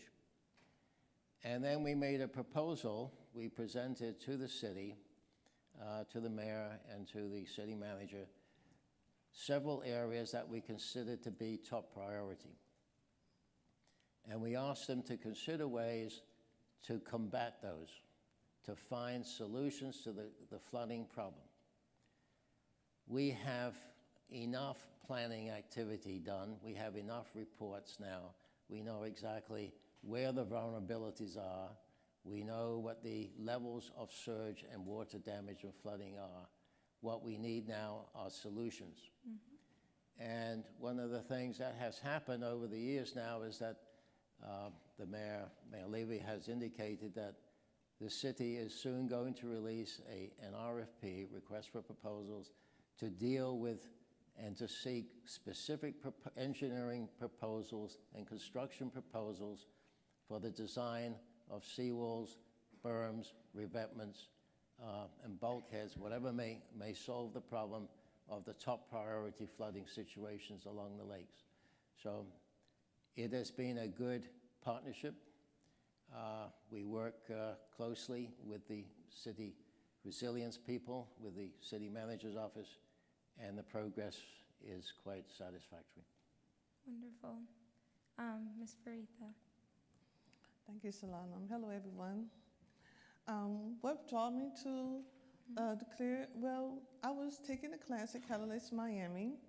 They have a clear community leadership on the environment advocacy and resilience class. And during that class, it was brought to my attention the importance of what happened in New Orleans in Hurricane Katrina. And I developed a passion, realizing that my elderly father, who lived in Liberty City, wondering how, if we had a hurricane, that was before Irma, if what would happen? How would he fare in the community? Were they knowledgeable? You know, what could I do to bring awareness to that community? And during that class, I learned a lot. Selena was the program manager, and it was an awesome class, Selena, thank you. And I was able to also obtain a fellowship through that because of my desire to bring awareness to the community, and I did.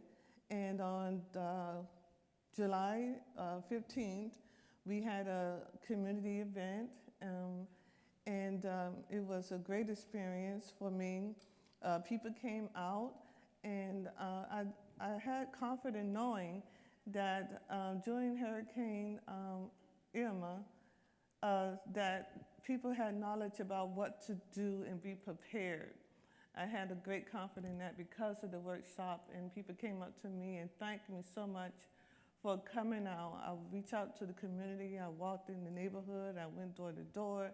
I had the whole Catalyst Miami with me, other agencies, New Florida Majority, Clio Institute, and so many more, and other Catalyst graduates that came out to support that event. And we raised awareness, and that was before. The challenge is not a challenge anymore, because it was trying to let them know that a hurricane is coming. So at that time, we hadn't had a hurricane for a long time, and it was a little lull there. But I told them it's not a matter of if, but when.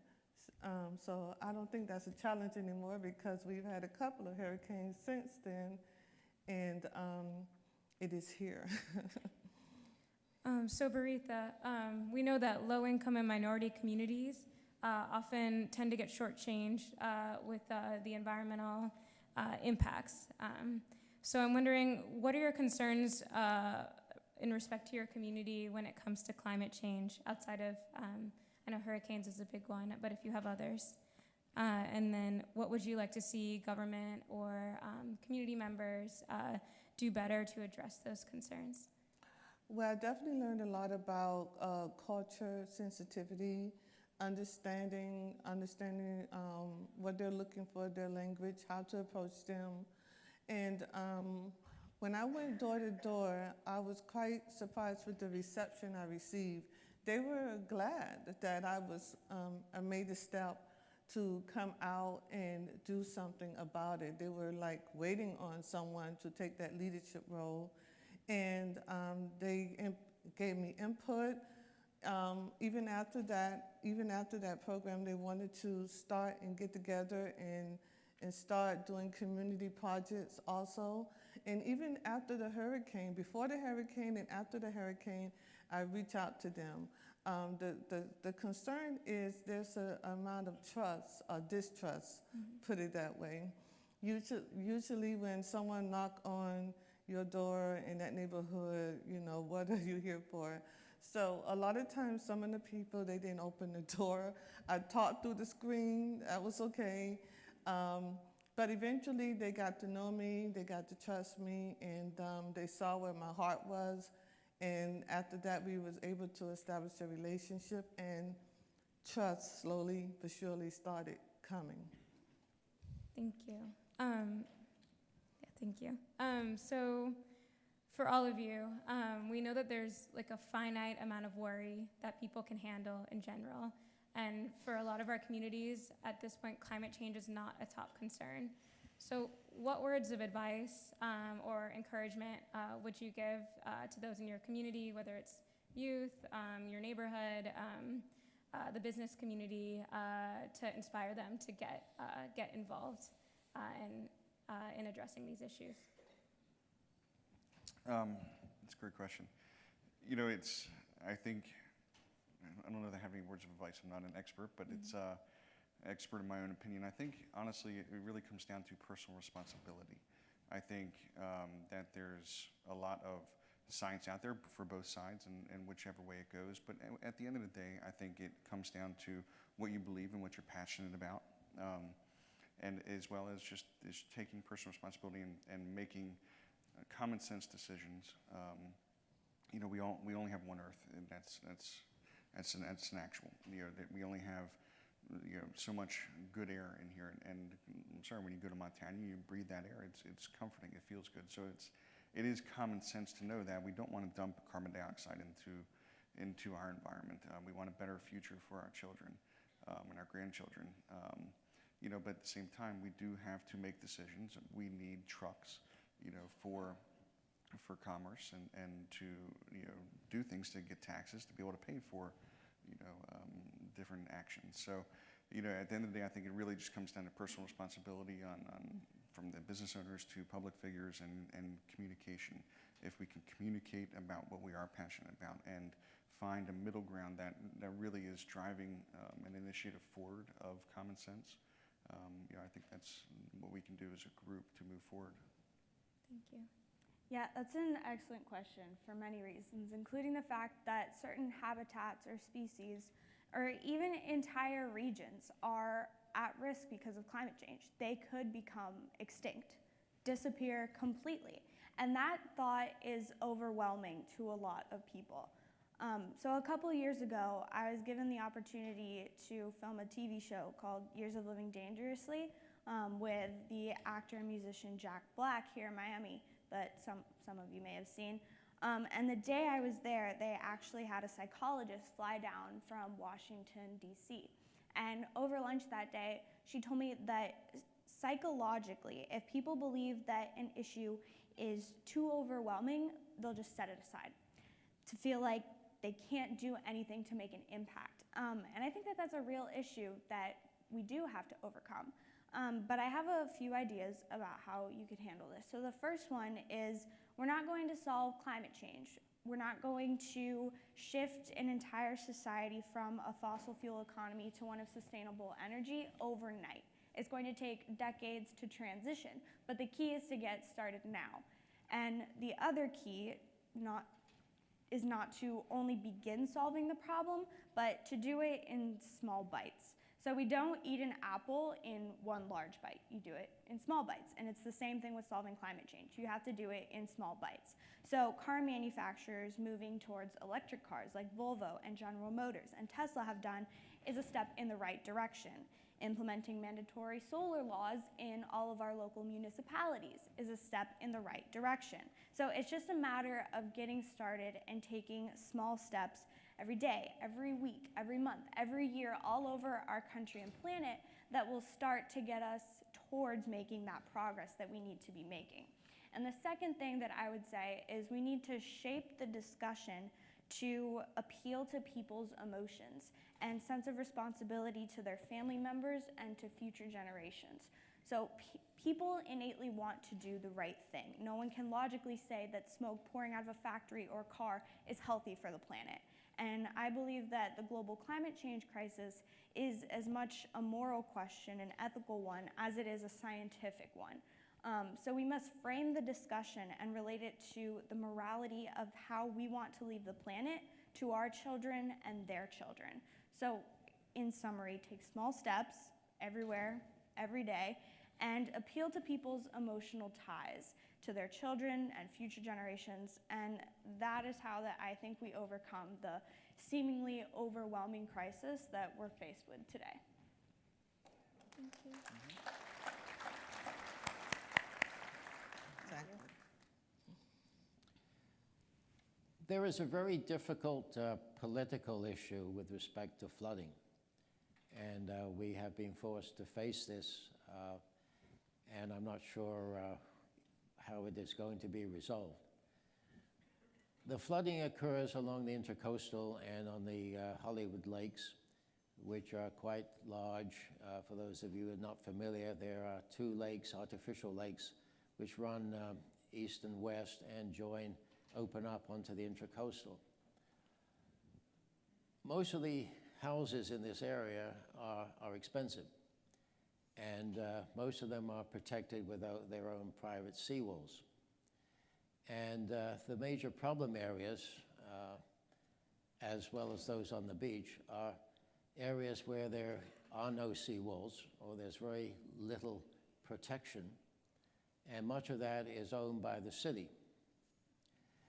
So the question then comes up, if a protection is going to be built, which it has to be at some point, because when I say there's no protection, that is actually totally true, because in parts of the lakes, along the banks of the lakes, there's only about 6 or 12 inches of dirt. So there is no real impediment to tidal surges which are coming in and are flooding the local streets. However, there is no such problem on the western side of the city, and there's a lot of housing which is far less expensive than that on the eastern side. So it is only natural to understand that people on the west side of the city, and I think it's true of most of the cities along the Intercoastal, are not particularly interested in being heavily taxed to pay for seawall and other kind of protection along the Intercoastal, and in the case of Hollywood and the Hollywood Lakes. So given that Hollywood is going to build protections of some kind in the lakes and along the beach itself, how is this going to be financed? And that opens up a whole new problematic area, because I don't think a general assessment of everybody in the city is going to be met with much enthusiasm. On the other hand, a lot of people in the lakes area and along the coast, along the beach, are probably capable of special assessments and other kinds of financing, but of course they're not anxious to do that either. So it is a question then, when protections and seawalls are start to be built, and I emphasize seawalls here or similar kinds of protections because each city I note is really different. It has kind of unique problems. Hollywood's problems are probably best solved by protective devices such as seawalls, because we have existing seawalls just about everywhere, and most of them work pretty well. One difficulty is that many of them are 50 years old and are failing. So the question then comes, we must also repair existing seawalls, and individuals own them, so some kind of pressure must be put upon them to upgrade their seawalls. And new seawalls or revetments or bulkheads must be constructed to protect against flooding in areas that has really nothing. So the question is, how do we resolve this in the city, and how do we move forward to finance major costly projects? We're not facing denial anymore. We're not facing planning anymore or forecasting. We're facing immediate flooding problems. So the problem is shifting from planning and forecasting to designing protective systems, financing them, and conducting project management to make sure that they are properly scheduled, built, tested, and put into place. So there is not really a trust issue here. There's a question of equity, I suppose, and one is to address the issue of financing items which are going to increase some people's property values and have very little impact on others who have totally different problems, such as perhaps excess rainwater.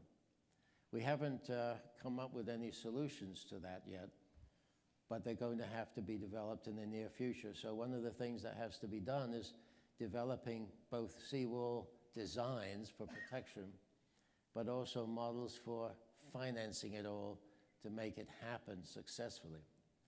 So there has to be some coordination between general taxation, long-term bonding, special assessments, support from the city, support from the feds, support from the state, in such a way that protective devices are protection for the next 50 years for a city like Hollywood, which is what is feasible. Other cities are going to have different issues. But from our point of view, we see it as a construction of a protected city that will last through the 2060 2-foot level sea rise projection, but also be able to protect against possible 6-foot surge from any kind of future hurricane. So I think the time has come to look at those kind of issues rather than any more planning. And you know, planning is a difficult situation, and when it comes to trust, we have decided that one has to look at plans and forecasts with great care and consideration, because when you start looking at things such as retreat, the Corps of Engineers, for example, is looking at flooding possibilities using mathematical modeling. Well, we all know and have used mathematical modeling, but I posed a question to the head of that project, and I said, what will happen to your forecast and to the situation when they dredge the inlet from Port Everglades to the open sea? That's going to be allowing post-Panamax ships to enter the port, They're going to dredge it down another 10 feet, and they're going to widen the entrance to the port itself. Sorry to interrupt. We're running out of time. Okay. So I'm going to go to Baritha so she has a chance to answer the question. Okay, well, I'll make it real quick because Delaney, you explained it so well. Actually, most of the things that I was about to say, you said it. Top 10 list. If you go to a neighborhood and they have a lot of concerns and it's not on their top 10 list, then, you know, like you said, it becomes overwhelming. Also, the fact that make it relevant. The reason I chose hurricane preparedness is so that I could bring it to them bite-sized, the same exact words I was going to use, break it down to them in a meaningful way. Yes, I could do this. Hurricane preparedness, I get my box, my bag, put the supplies in, yeah. But when they come in, then I could tell them about all the other issues that going on. But if I started with the big picture, they might not have been interested. But because they could relate to hurricane preparedness, and that's a real threat, if a hurricane comes and they're not able to have the supplies they need for their family and their children, then that's a real immediate threat to them. So that was the key and the reason why I chose hurricane preparedness.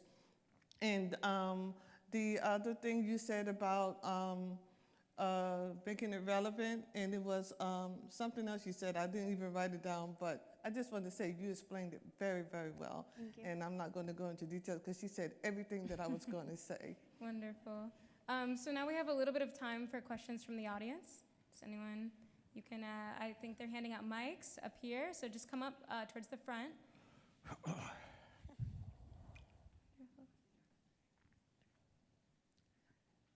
Oh. Wonderful. Yeah, can. Sure. We were going to let the students. Yeah. Go ahead. Hello, I'm Jennifer, and this is Jasmine, and we're from MacArthur High School. We're representing AP Environmental Science and Horticulture, and Jasmine will be asking Delaney questions from our peers. So I agree 100% with you with what you said on how we must start now, and in order to do that, we need to take bite-sized steps. So knowing that our generation understands and is aware of climate change, how can we bring awareness for our future generations, such as high schoolers and college kids, so that they can take action now? Because it's one thing to tweet about it, and it's another to actually do something. Great, that's a great question. So the way that I tell people that they can usually become involved, no matter what their age is obviously you can raise awareness by going into classrooms and presenting lectures. But I think that the best way to accomplish things and actually create solutions is to talk to your local government. So one of the things that I've done is I've talked to the city of, or Miami-Dade County, and they had a budget. And along with some other people, I spoke in front of them about incorporating sea level rise mitigation into their budget a couple years ago. And that same day, they allocated $300,000 and created Miami-Dade's first Chief Resiliency Officer, who is actually here today. So it was me, some other students, and a lot of other people advocating for sea level rise. And that shows that anyone of any age can make a difference in their community. Another thing that I've been able to accomplish at a local government level is creating a solar law. So the city of South Miami, the mayor and I, we worked on hours on end writing and creating a law that was just passed in July, and it became actual law in September. And what it does is it requires that every single new construction of a house or material renovation of an existing house must install the maximum amount of solar panels possible. And that was inspired by the laws in California. So that makes Florida the second state and South Miami the fourth city in all of the United States to have such a law. And if I can do that, any of you guys in your AP environmental class can do that. Thank you. Go right here.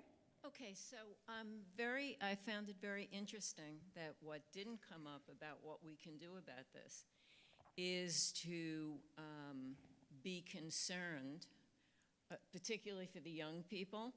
The most important thing is to when you become of age, to vote for the appropriate people that are going to enact. This is just, I mean, this is obvious. Without the people in government to enact the sensible solutions, we don't stand a chance.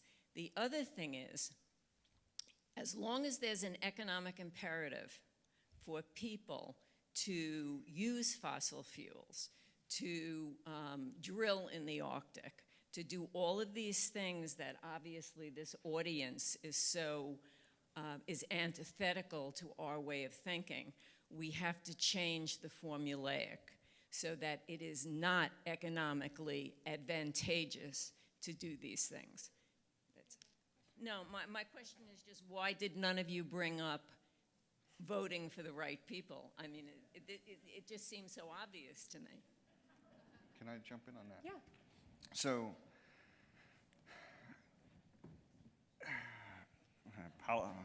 politics aside, okay, I mean, I think the party lines are so ridiculous.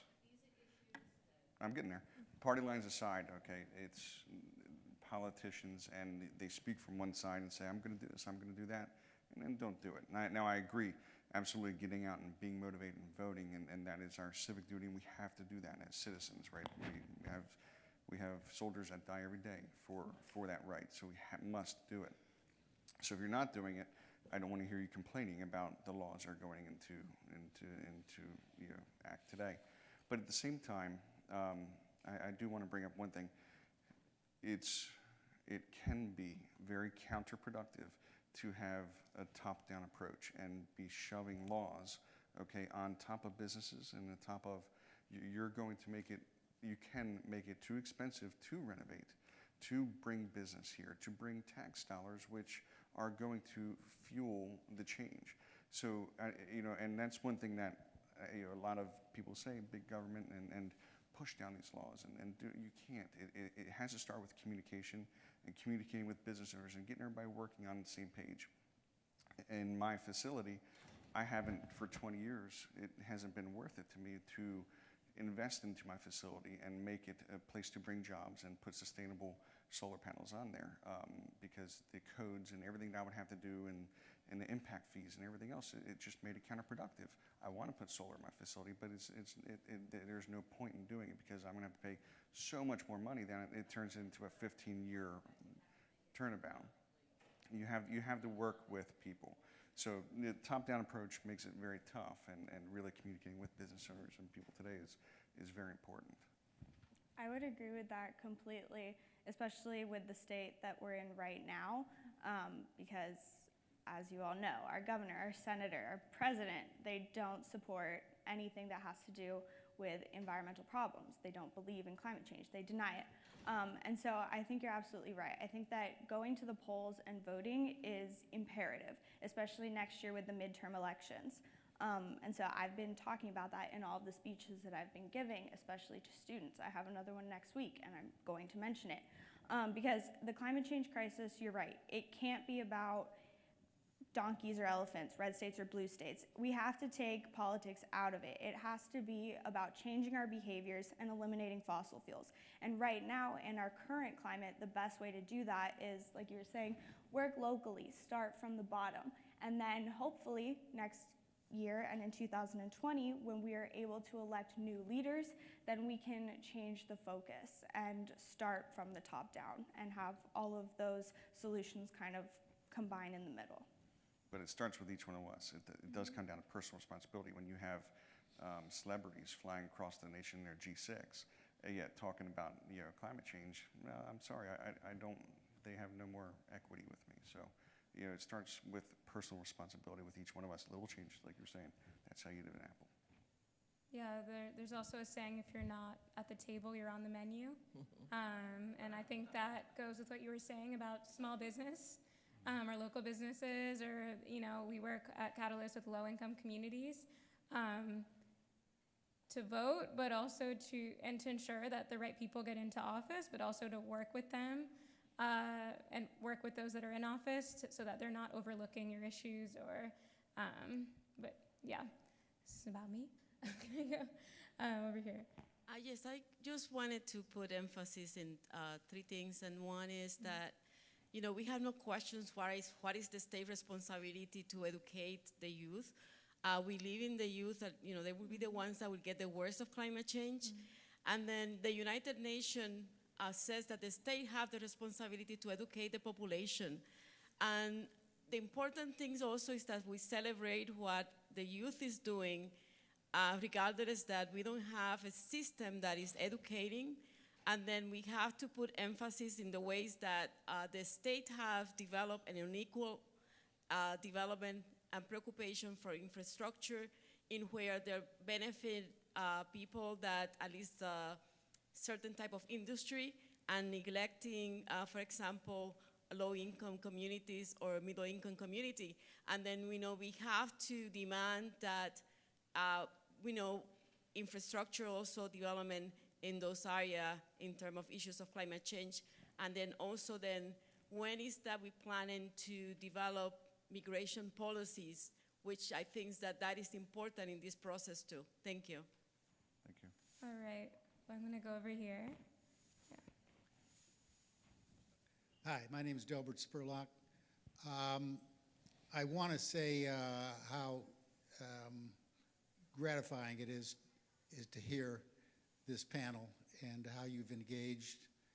And to the young people, I'd like to say that all of the things, the incremental, the step-by-step approach is extraordinarily important to manifesting your capacity to make people understand what is going on.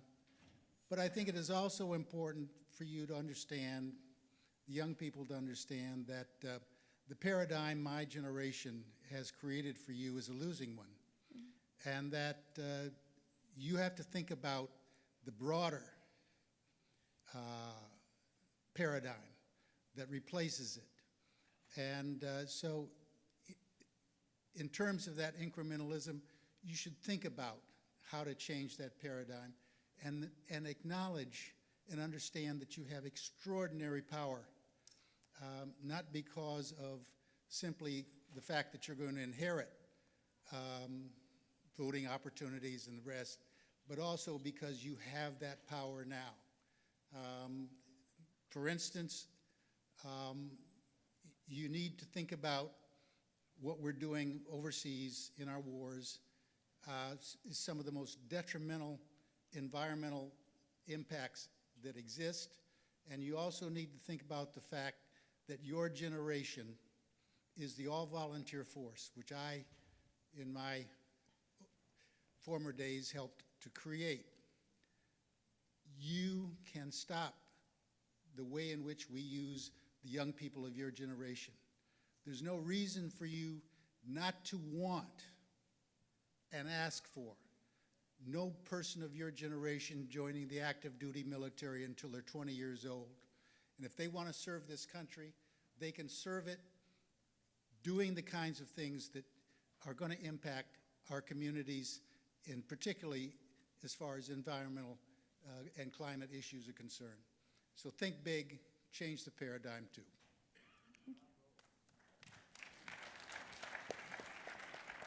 All right, one last question. Thank you. Oh, I just have a brief comment that I was so excited to see, a question, excited to see a session on economics and business and government. I'm surprised, very surprised to see missing from that discussion how much individuals can save by investing in solar energy. I had a certificate of deposit that was making 0.5%. I took that money and put solar panels on our roof. The money it saves in my monthly electric bill, it represents a 12% return on the investment. In 7 years, they'll be paid off, and my electricity will be free after that. This is an education. The question is, why are you not educating people about how to save money using solar panels and electricity? Why does it come across as though it's going to be expensive? You're missing out on saving money. Thank you. Well, I would just like to say that whenever I give a presentation, no matter what the age audience is, I always mention solar power as the #1 way to solve climate change. I include pictures of my house in the Keys that's completely solar powered, and I show them my power bill, $7 to $15 per month. And I explain that the cost to install solar power is decreasing, so it's very beneficial. Why we didn't mention it here today, just running out of time, I guess. But all of you guys are already so informed with solar power and the power that it can have in solving the climate change crisis that, you know, it's not really, I guess, necessary for us to bring it up Well, I can in this speak panel, on I that. guess. Yeah, go ahead. I think maybe that was aimed towards Matt a little bit, what he said before, but solar, obviously the prices are decreasing rapidly. It's actually really amazing if you look at the graph from the 1980s to now. But Florida and our region make it very, very, it becomes more expensive and cumbersome for an average person to be able to, I know there's the PACE program, but there are a lot of challenges with installing. I think last year we got an amendment on the Florida state constitution, the first time to allow businesses to be able to install solar without upping their property tax rates. Like that, there's disincentives, like strategically placed to like prevent business and individuals from taking on this like really, really amazing opportunity. So I think we need to acknowledge those too, and by acknowledging those, like, then we can start to address them, so. And that's where it really comes with the community leaders and government working with businesses. You know, how can we attract, I have a $3,000 a month bill, you know, electric bill. I'd love to put in solar and do all that, but unfortunately the place that I can put it on my property, it won't be allowed unless I fix up the rest of my property. So there's a lot of red tape that gets in the way, but also I think not only the cost of solar is coming down, but the efficiency is going up. I think and if I were to bought solar panels 5 years ago, and they would have only been 70% as effective 8 years later. So I think as an economic decision, what's going to make me more money and my employees more money, you know, for them is there's a balance there, and I think we're maybe probably coming in that sweet spot between technology and cost, but what the government can do is work with the businesses to help us. All right, so thank you, everyone. Oh, yes. Yeah, thank you so much for your time and attention. Thank you, Zelalem, and our panelists. This has, I think, really been one of the most provocative discussions. It really does reinforce the need for inclusive processes and forums that specifically support diversity in our resilience discussions and are sensitive to the individual needs of people and communities within our region. And to the point on the solar discussion, I do want to share that, of course, we have a panel this afternoon that is all about innovations and advancements in technology with strong emphasis on renewable energy.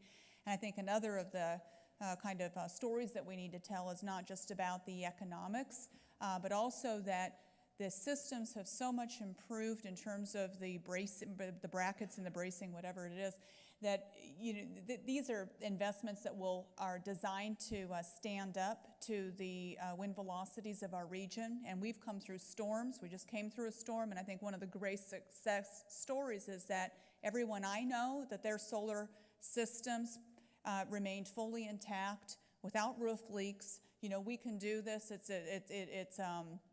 an investment that's compatible with the physical conditions in our region in terms of the forcings, of course, as well as taking advantage of the sun that's so abundant here. So we need to tell more of those success stories and about their ability to withstand the storm conditions down here. So at this time, we are also going to take a few moments for a special privilege for a bit of recognition and announcements prior to lunch. And I'd like to invite my compact colleagues, Steve Adams, John Van Arnhem, and Nicole Hefty to the podium to assist, please. Thanks.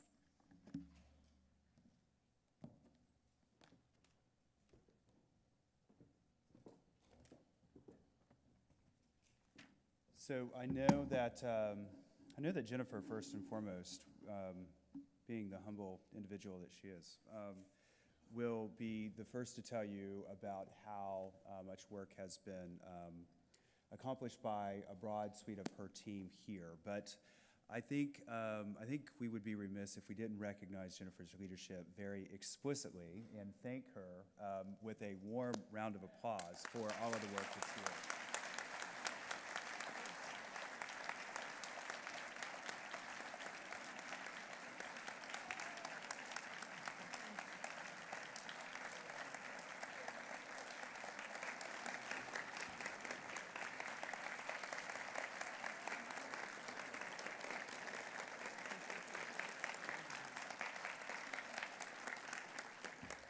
So when I was a kid, I was a big fan of NBA basketball, and the Boston Celtics were my team, and their arch nemesis was the Philadelphia 76ers, led by Dr. J.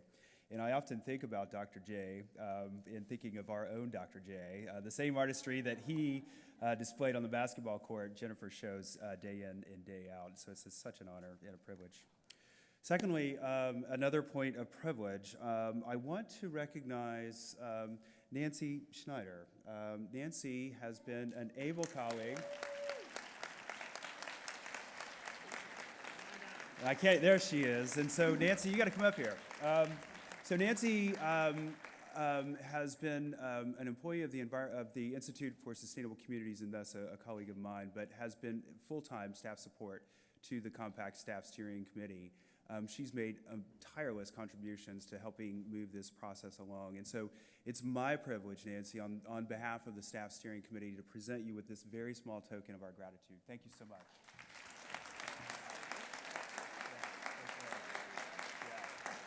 All right. So I'm going to turn the podium over to John. John.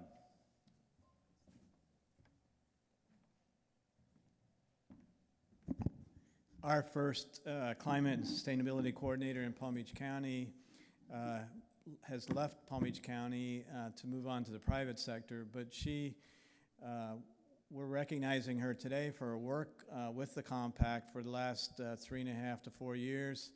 Sorry to lose her, but the Compact wishes Natalie Schneider our gratitude and appreciation for your service to the Compact.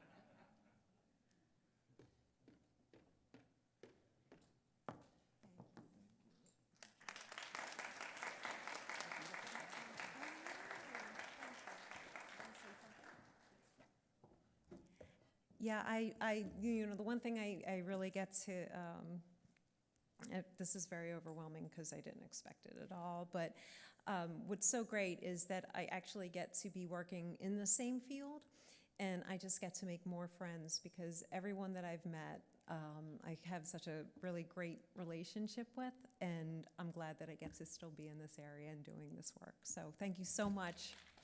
Thank you.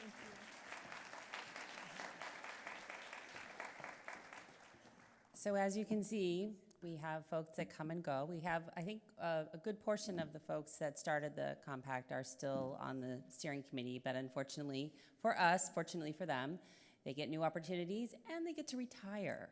So I would like to call Mark Warner up. He was a staff steering committee for Miami-Dade County, my partner and my supervisor, and I was so honored to work with him.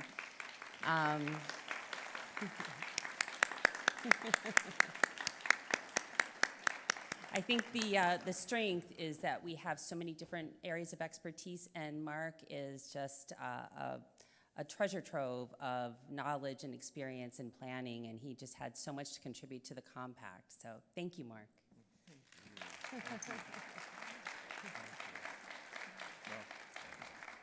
One never to pass up a microphone. I'm the second most surprised person, I think, in here. I just want to tell you what an honor it has been to work with Dr. Jennifer and everybody up here, Steve and the whole group and everybody. And I'm still around, and I hope to continue to participate in these events, even though I'm retired. So thank you so much. I really appreciate it.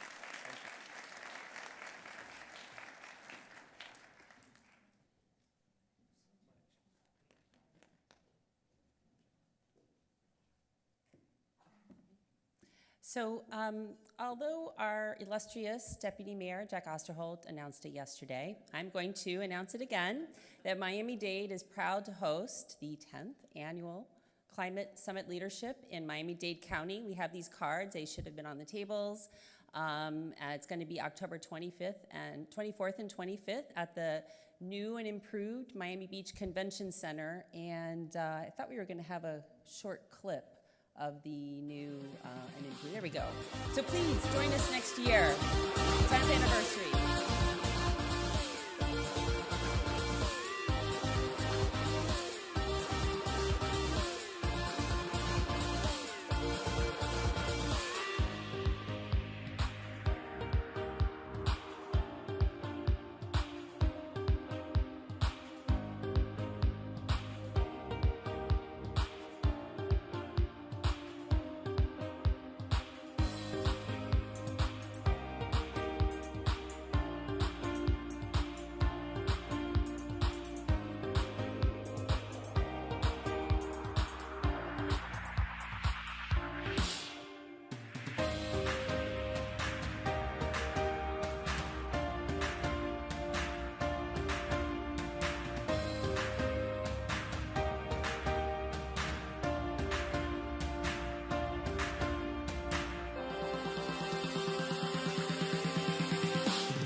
Well, Nicole, I thought you'd at least wait until next year to show us up, one-up us, but that's all right. Go ahead. All right. So just 2 more moments. Before the lunch break begins, we would like to share with you a couple of award-winning 2-minute video or 2-minute films from students attending universities collaborating with the Florida Climate Institute. Who I mentioned previously is one of our critical partners in our regional efforts. After that, Joanna Behrens will introduce the behind-the-scenes video summarizing the food recovery efforts as part of the Events Industry Council Sustainability Initiative, which again is supporting the event here. And our lunches today are box lunches, so please pick up your box lunch in the lobby and then sit anywhere in the dining room next door, and we'll be reconvening here at 1:25, so it's a shorter lunch than yesterday. Once again, thank you.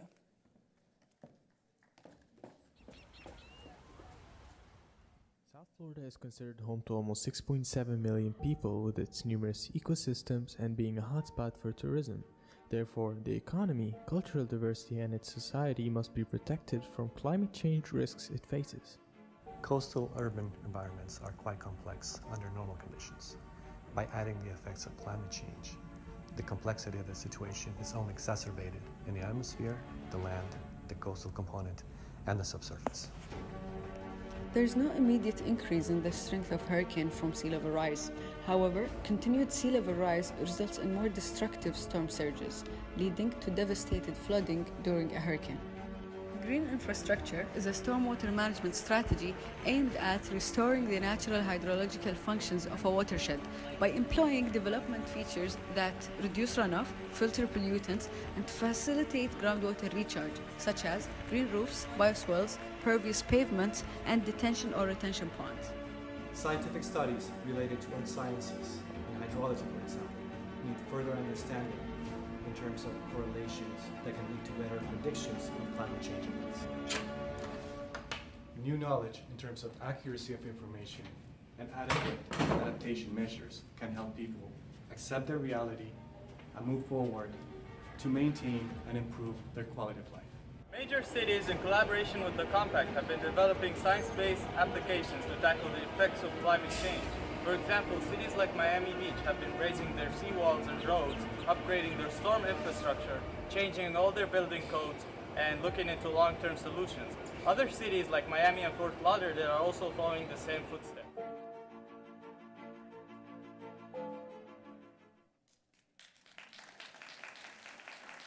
Climate challenges all around, so many of them can be found. A lot of things so profound, so we're about to break it down.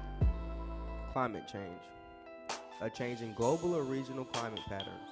In particular, a change apparent from the mid to late 20th century onwards and attributed largely to the increased levels of atmospheric carbon dioxide produced by the use of fossil fuels. Who's in control of the situation? For those who question, is there a relation between climate change, pollution, and global deforestation?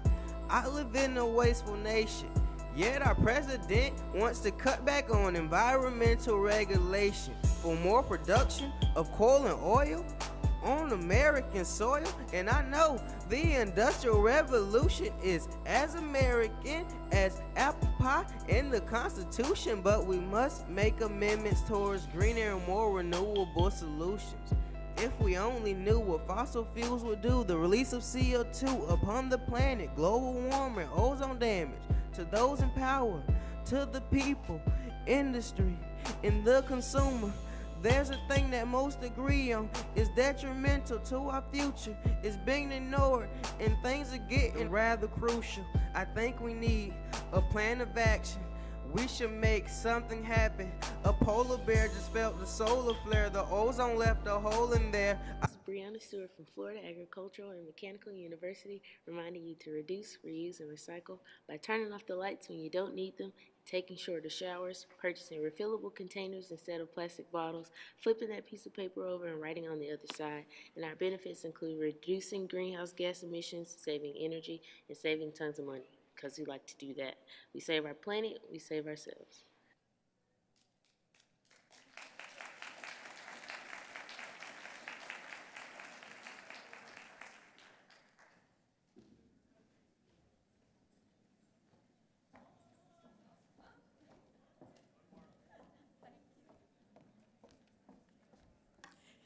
Good afternoon. My name is Joanna Behrens, and I'm the Food Rescue Chair of the Sustainable Events Network, Florida and Caribbean. Our organization is committed to furthering sustainable practices within the meeting and event industry, and my committee focuses on inspiring planners and vendor partners to donate leftover food from catered events to local charities, thus reducing overall food waste.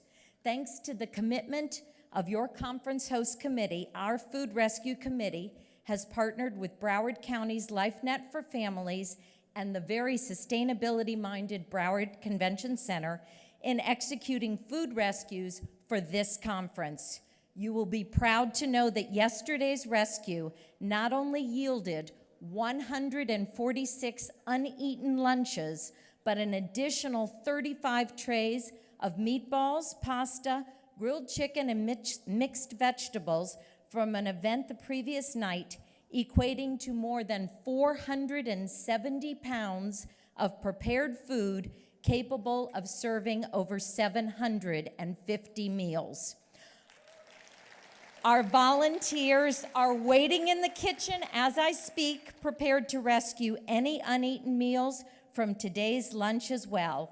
We also feel that our video tells our story best.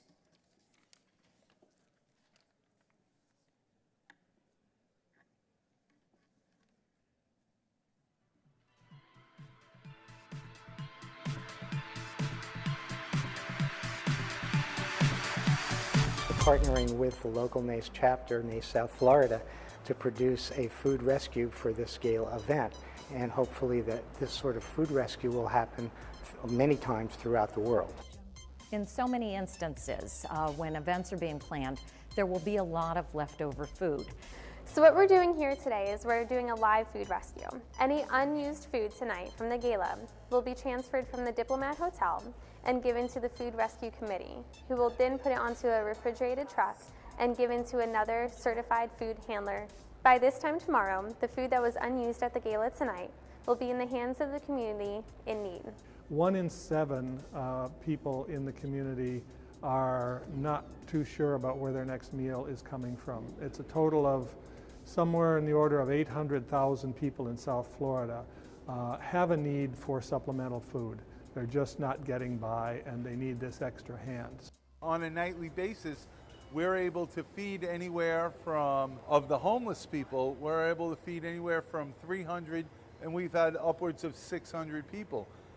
We couldn't do it without the donations from different organizations, caterers, grocery stores, hotels, universities. It helps us to be able to put together a meal, and it helps stretch the dollar.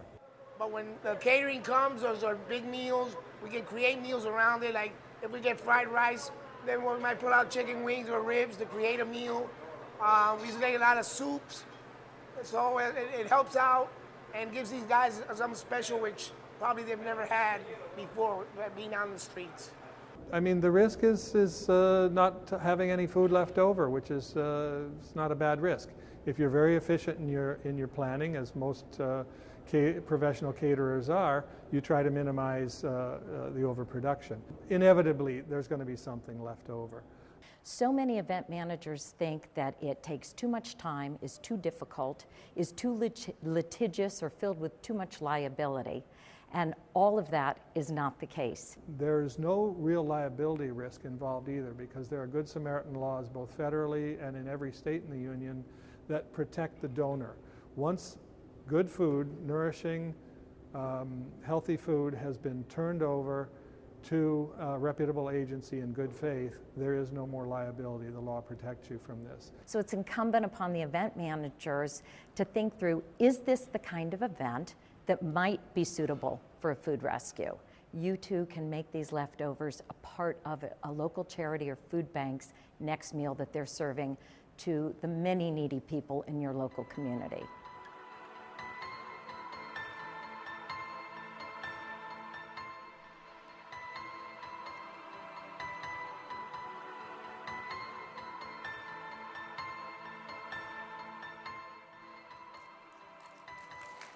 I want to thank the volunteers from our Food Rescue Committee for their time and effort, as well as the host committee for allowing us to show you by example the impact that event food rescue can have on a local communities. Thank you and happy holidays. Thank you.